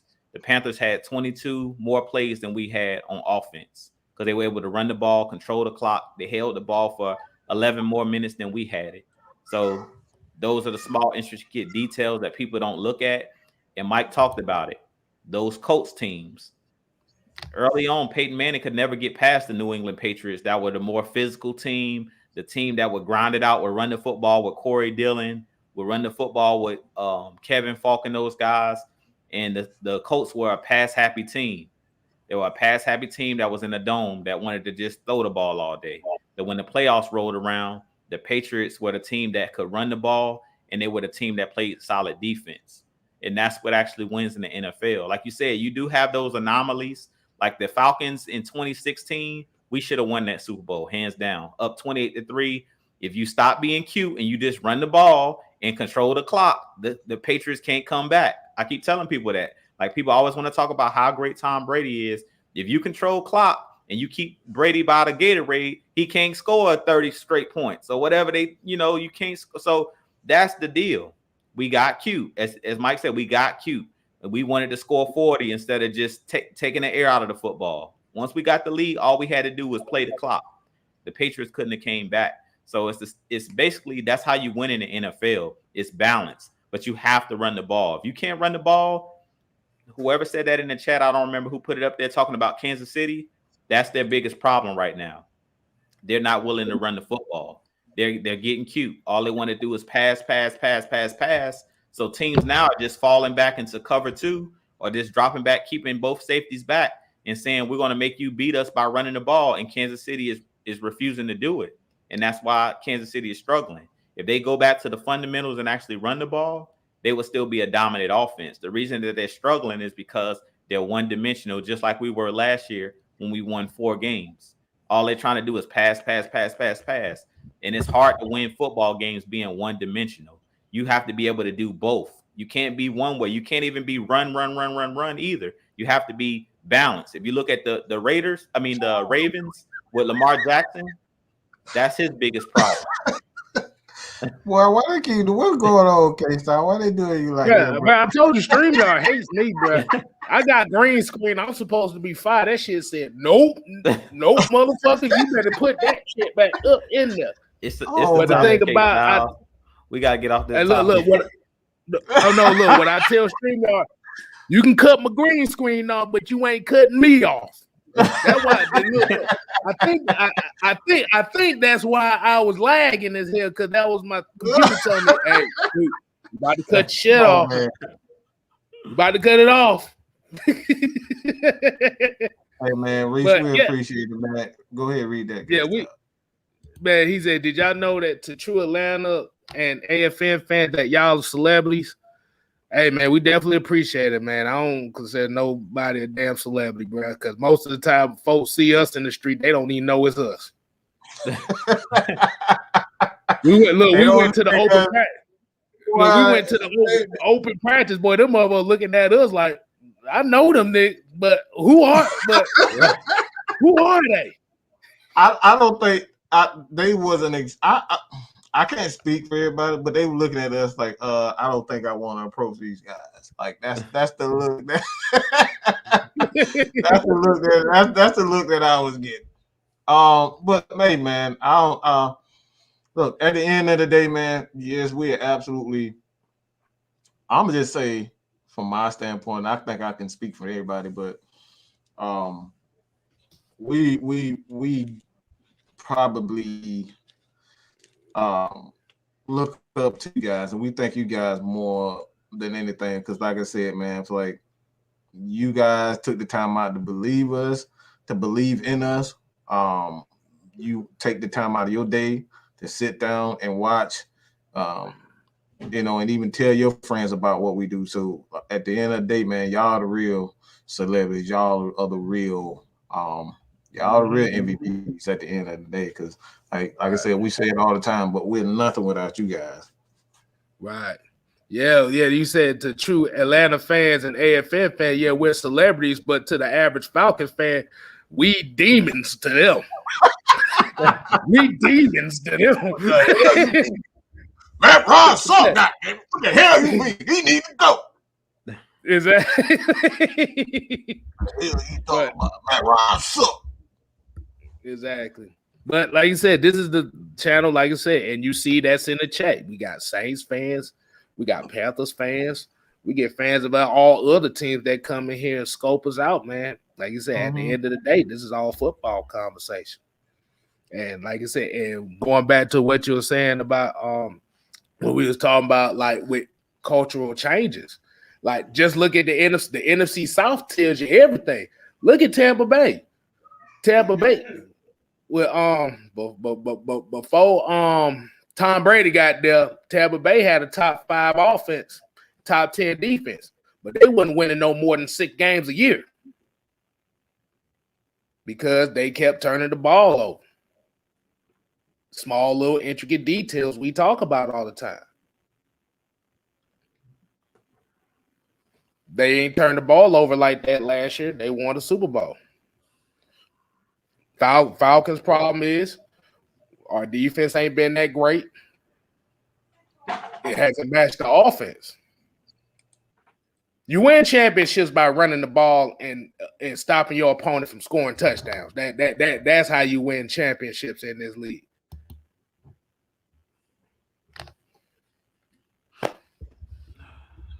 Go ahead, answer that. Dan the man, he says, Drew, do you think we should move Michael Walker to edge? Somebody beside Means needs to get a shot.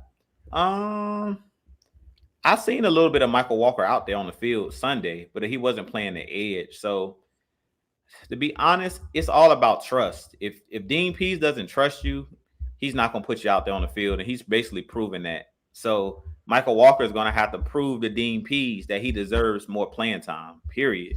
Like, I think that Michael Walker has talent. I think that he deserves a shot. But I think about Michael Walker as well as he's not a guy that you can play like exclusively on the edge. Like, he's kind of like a Vic Beasley. He's a hybrid type player. So you're going to have to move him around, and that's what Dean Pease is doing.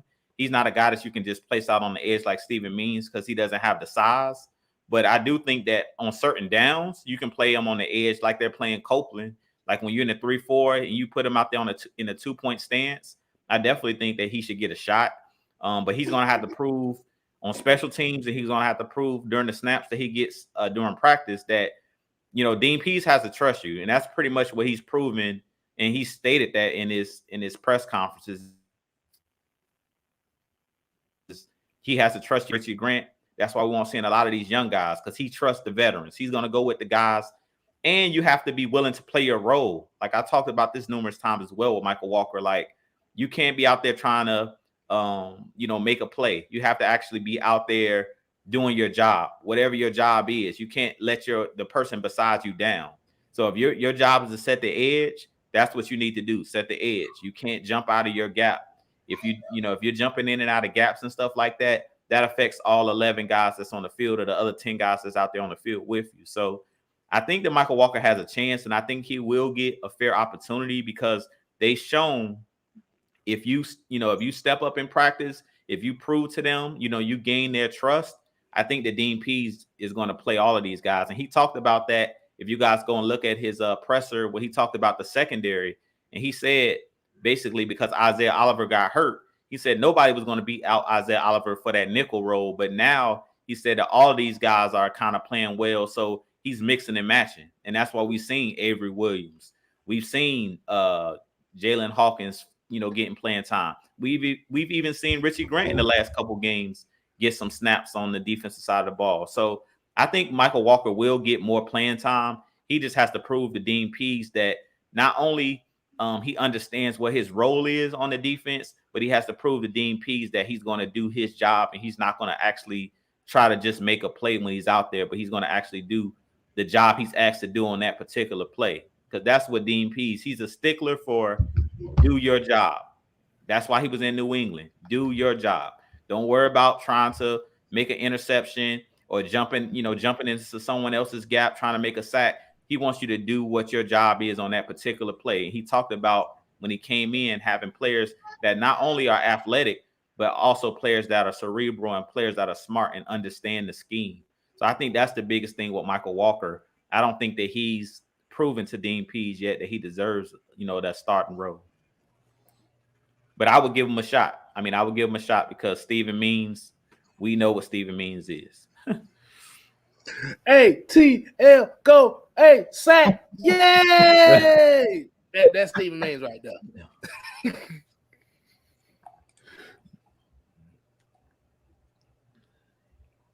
Do we think Jameer 58 Gilliam said, do we think AJ Terrell's a Pro Bowler this year? So far, yes. Ain't nobody tested him. Like, if you actually look closely at these Falcon games, this secondary really doesn't get tested beat deep like that. Almost said beat. I'm like, how the hell you get tested beat? What the fuck? But, yeah, they don't really get tested like that. Like you said, if you look at the last few games, it's just one of those cases where, like I said, these offenses, like I said, where the offenses are really killing us is in, like you said, in the screen game and the 5-yard outs and little hook routes around the linebacker. That's really where the deep. Like I said, outside of AJ Terrell, you haven't really seen AJ Terrell's name being called that much this season. And that's a good thing. I mean, nobody trying him like that. Yeah, he definitely is Pro Bowl worthy. I don't know if he'll get the nod though, because we know that some of that Pro Bowl type stuff is, what can we say, politics. You know what I'm saying? So hopefully the Falcons continue to win games because they try to base it off of politics. Like we see guys every year that don't deserve to be there. Like last year, I thought that Foyer deserved to make the Pro Bowl. I thought that Calvin Ridley deserved it, but we know it's politics in it too. So I definitely think he should be a Pro Bowler, but guys are just not throwing at him. And he's held every receiver under 100 yards this year. I don't think he's given up a touchdown all season, which is crazy.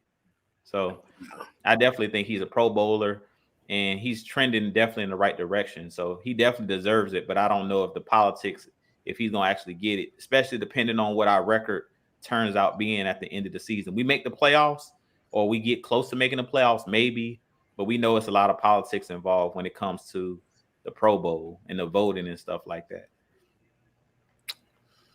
Down South Georgia boy here said, do you think they're going to give Gallman more playing time? Seems like he's a north and south runner to me. I mean, eventually you're going. You said what, Mike? I said he's far from a north-south runner. He's far from that. He's a natural runner. I wouldn't a say natural runner. Yeah, he's a natural runner. A natural runner, that means he can do anything. He's far from a north-south runner. Like he can run those stretch plays. You gotta have foot quickness to be able to run those stretch plays. Yeah, because I think right now he's a lot like AD. He runs a lot like AD. He don't play around. He just hit the hole. And then once he hits the road, then you start to see his foot quickness. Yeah. I would say he's more of a one-cut back. That's what I would say. He's more of just a one-cut back, like Mike was saying. Like in his own running scheme, that's the reason why they wanted him, because he's a guy that's going to, hit the gap and then cut, one cut. He's not going to do a bunch of dancing like Devontae Freeman and guys like that. He's going to one cut. He, like Mike said, he does have foot quickness and stuff like that. If you go look at his college tape and you go look at him with the Giants, he's a lot faster than people realize, but he really hasn't hit many creases because he hasn't really been getting a lot of opportunities with us. But he's a guy that if he hits a crease, he can take it to the house. And he is a north-south runner, but he's a one-cut back. I'll say he's a one-cut back. I really won't say just a north-south runner, but a one-cut guy. But he is a guy that's going to go north and south. Like he's not going – once he hits that one cut, he going north and south. You ain't going to see him doing a lot of dancing. That is true. That is definitely true. But let me let me get this out the way right quick.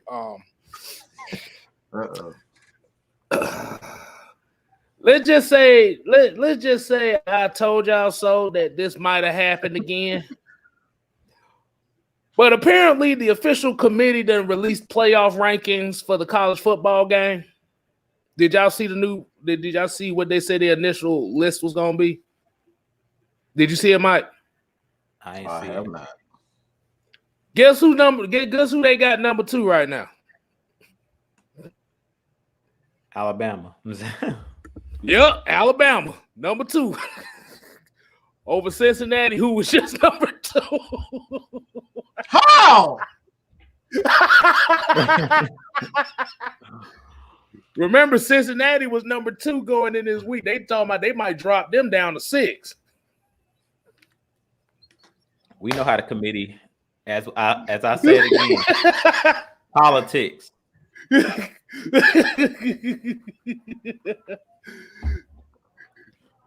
Yeah, they look, I'm about to say I got the list right here, boy. They got the top 4 going right now, right? But we just said as of right now they got Georgia, Alabama, Michigan State, and Oregon.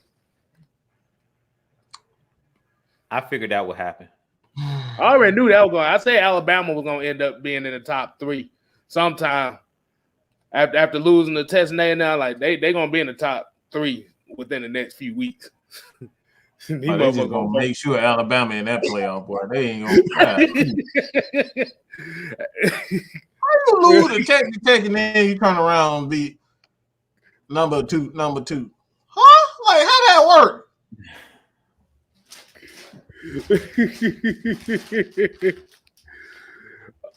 Oh my God. Yeah, this is the college football committee for the playoff rankings. Like I said, when we saw it was the regular BCS ranking, this is the committee talking about how they want to rank them. They want Alabama at number 2 right now, and they really want the only team that lost the game.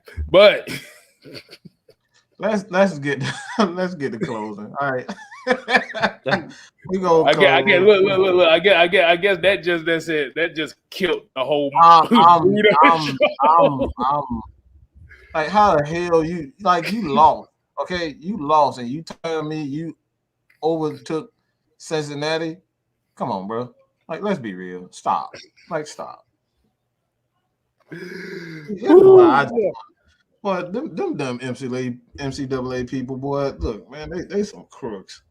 Cause I'm about to say when Alabama beat Texas A&M, Texas A&M was unranked, right? Or were they low ranked when they beat? I think they were in the top 25. They was top. I think they were top 25, but like it was low. But still, that shouldn't. I told you, boy, Alabama will be the first damn college football team to lose 4 games and still make the playoffs, boy. I'm telling you, boy. I'm telling you. You ain't lying. Though. They could lose. They could have a losing record and still be in the playoffs. That's how crazy that shit is.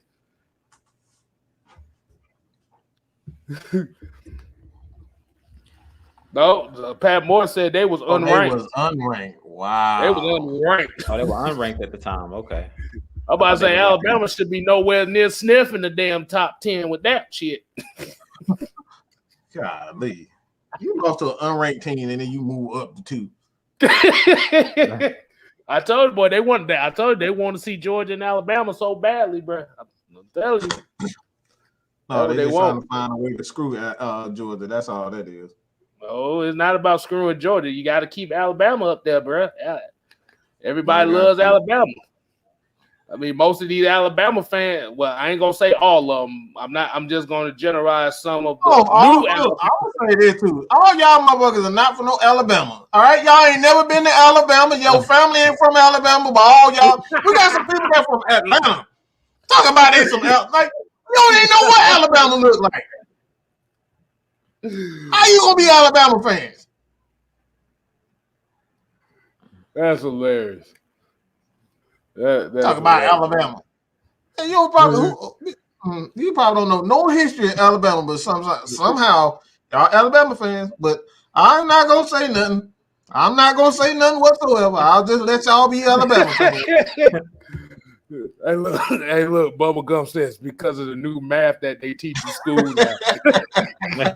Bro, y'all saw that new math? It's like trying to read damn Chinese. Damn, bro, come on. Talk about what is 95 times 120. You sitting here like, let me throw 9 lines here, 5 lines here, 1, 2 lines with 3 lines. I'm like, what is y'all talking about? So basically,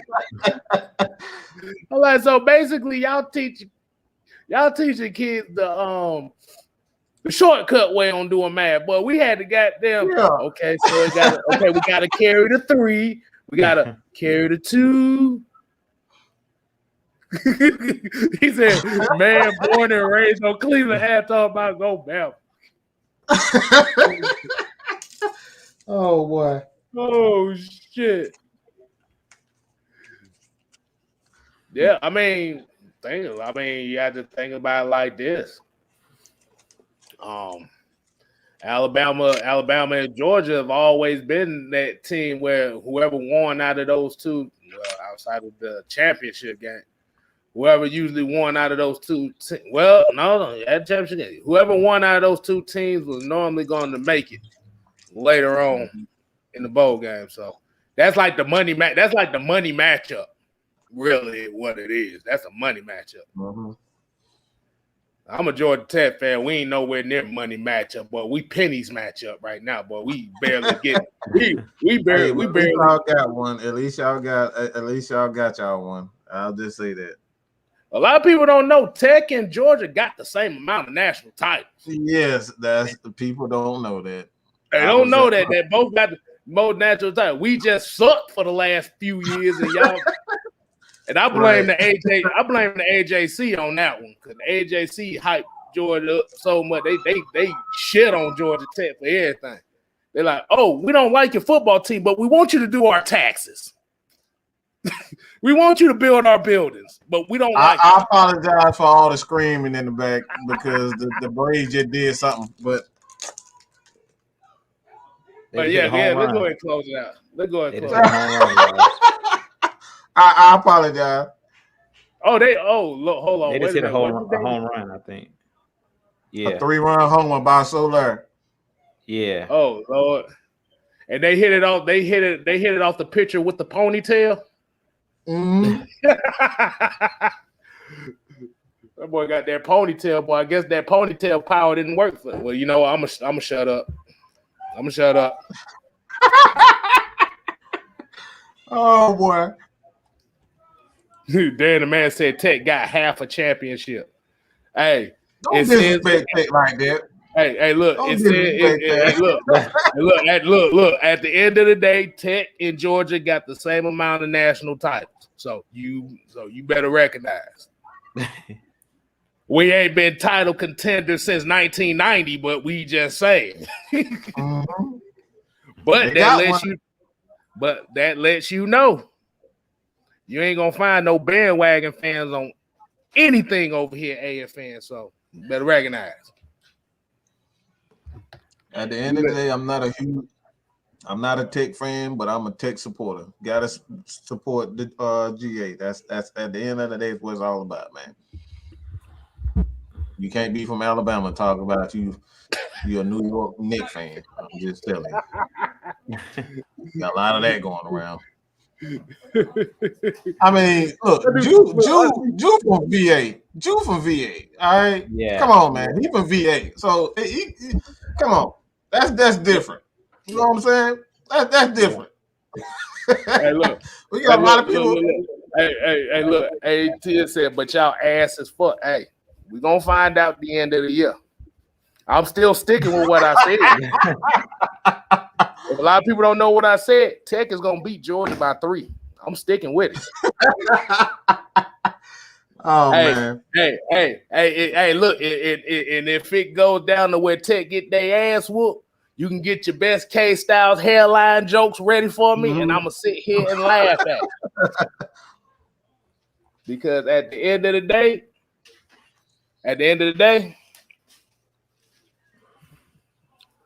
I ain't getting away from my position where I'm at right now. So hey, anime. See, she trying to kill me already. Ouch! Oh Lord. See, it's a murder scene. She tried to kill me, bro. Y'all saw that on live stream. I'm about to say y'all can watch the game. Goddamn it, I might stream the game and watch it with y'all so y'all can see my goddamn. I just let y'all know. Texas beating that ass by 3, and your national title hopes is gone. Man, I'll be like, all right, we gotta close this up now.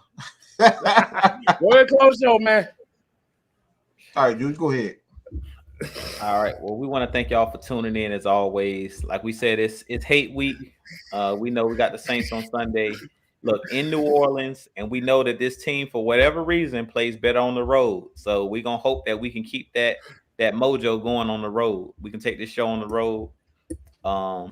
As you guys know, I'm not, as KStylzz or Mike said, I claim Virginia as home, but I'm from Chicago originally. All my family's in Chicago, but my pops was military, so I grew up in Virginia. So Virginia is home. So shout out to everybody in the chat. I seen somebody saying Virginia in the building. Yeah, shout out to Virginia, as y'all know. So I'm a transplant. I got teams everywhere. Virginia didn't have no NBA team, no NFL team. So I'm a Falcons fan because of Michael Vick, who was from VA. I'm an Auburn fan, and we'll talk about that another day, of how I became an Auburn fan. I'm a Cincinnati Reds fan in baseball, and then I'm a Cleveland Cavaliers fan. So I'm all over. We stretched all over the place. You the definition of a military baby right there, boy. That's it. Right. You got a team in every region in this. Yeah, it's a melting pot. So yeah, but at the end of the day, tonight I say go Braves, because I know y'all been waiting for this for 26 years, and since I'm an Atlanta Falcons fan, and the Falcons and Matt Ryan, they haven't really been backing the Braves because they're in the city. So shout out to the Braves. Hopefully they pull it out tonight, because I don't want to see a Game 7. So go ahead and shut them out tonight, Braves. Go ahead and bring the championship bring that good mojo back to the city of Atlanta, so it can rub off on the Falcons, so it can rub off on the Hawks, so it can rub off on all of the Georgia teams, the Bulldogs, the Yellow Jackets, so it can rub off on them guys. Because when you bring a championship to the city, it's special. It's special, especially when you have that parade and it uplifts the city. So shout out to you guys. We appreciate you guys tuning in. Like I said, everybody, all the guys here plug Mad Mike Sports, Jew Talk Sports. Y'all hit that like, subscribe button. 6-Man KStylzz, y'all hit that like and subscribe button. Miss Maggie's Sultry Seconds, y'all go over, hit that like and subscribe button for her as well. But we appreciate you guys. I don't know if you guys got anything else y'all want to say, but I appreciate you guys tuning in as always, and we're gonna have a lot more coming for you guys. Hey, you always say definitely appreciate everybody tuning in. Like I said, Falcons, Hawks, Georgia Tech, Braves, Atlanta United. Yeah, so you already know where the allegiances lies, because that's why I got the 2 Z's in the KStylzz this time, because you get my Georgia Tech in there. Jackets. Yeah, hey, and I'm mad that everybody in the chat was talking about Maggie T choked that motherfucker out. I see what y'all was saying in there. That's some bullshit. Y'all gonna be accessories to the murder, bro. Shit. You can't take 1/3 of the damn heavy hitters out like that. Come on, man. Y'all she said she tried to get rid of me and get a new guy for the heavy hitters. That's what she tried to do. She said Georgia Tech. She said no, Georgia Tech. Oh no, let's kill him now. That's what she was doing. But definitely we appreciate everybody doing here, man. Like I said, hey, this definitely is rivalry week. I mean, we've had plans for the meet and greet, but unfortunately, stuff didn't go the way we planned. This is what we're talking about. You got to goddamn watch the people that you associate with, because motherfuckers be on that bullshit every now and then. But like I said, we appreciate everybody. Like I said, you follow your boy 6-man KStylzz on the road to 600. Got 85 away from that. It's been kind of slow on the subscribes, but I appreciate everybody watching the video. People are watching the videos. I just need folk to subscribe too now.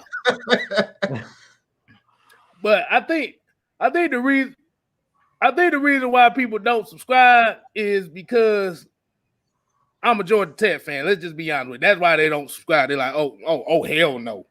You a dweeb. Wow. But now I'm just joking. Not just joking. But for real. But for real though, like I said, just appreciate everybody. Like I said, I appreciate the 515 right now. Like I said, AFN's on the road to 2K. You make sure y'all subscribe to that. Share all these content, share all the links and stuff to everybody's channel. And if you haven't subscribed to it, make sure you subscribe to it, man. We trying to do things around here. We got the algorithm doing well for us right now. Just try to get to that next level, man. This is what it's all about. Hold on, I just seen a stat that says New Orleans has sat back around 36 times in the last 4 years.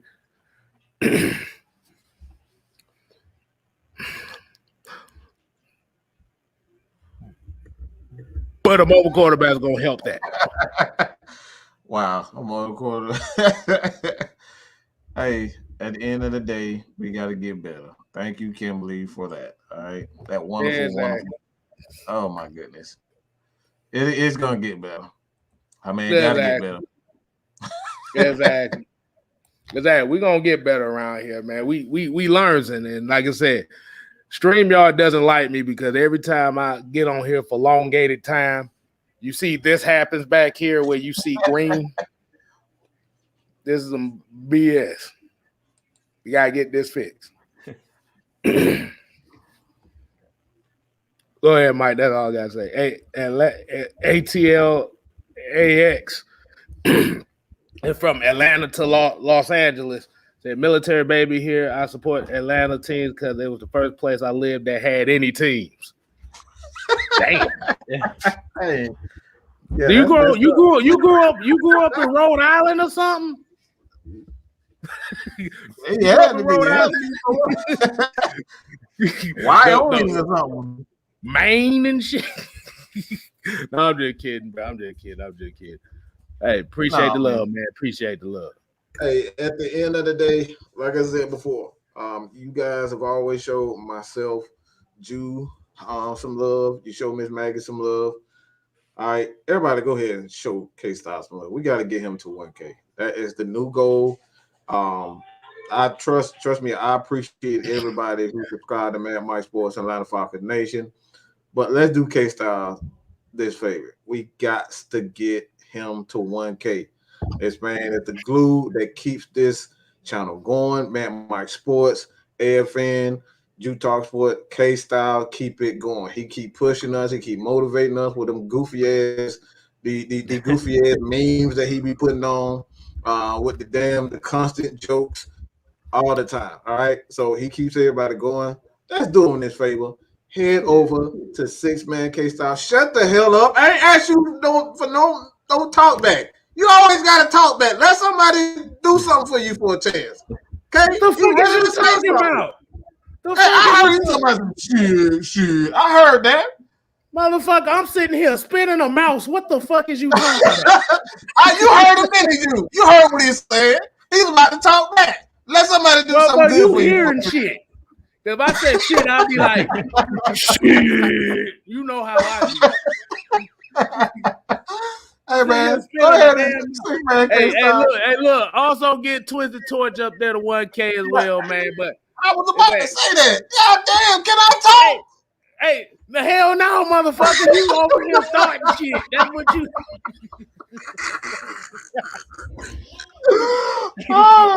Hey, man. Go ahead, hey, man. It's all good. Hey, You guys go ahead and subscribe to Six Man KStylzz, man. Six Man KStylzz, all right, with 2 Z's. All right, head over there. At the end of the day, like I said, it's all about y'all, man. We got to win this World Series right now. We sitting up 3-0, I believe. Got to win this championship so I can talk shit for the rest of my life. We need. Hold up, 32-0 Braves. What the hell you watching? No, he's saying 3-0. That's what he's saying, 3-0. Oh, okay. I'm about to say, what the hell? I'm about to say, boy, what the hell countdown you got going on, boy? Hey, man, let's get out of here. We out, man. We got to end these shows on a good laugh. We started serious, but we ended with a laugh. Go ahead and do your thing, KStylzz. But as we say here at AFN, man, we ain't here to play. We here to stay. And goddamn it, I wish I had my screen. But what we tell y'all is you ain't got to go home. But you got to get the hell out of here.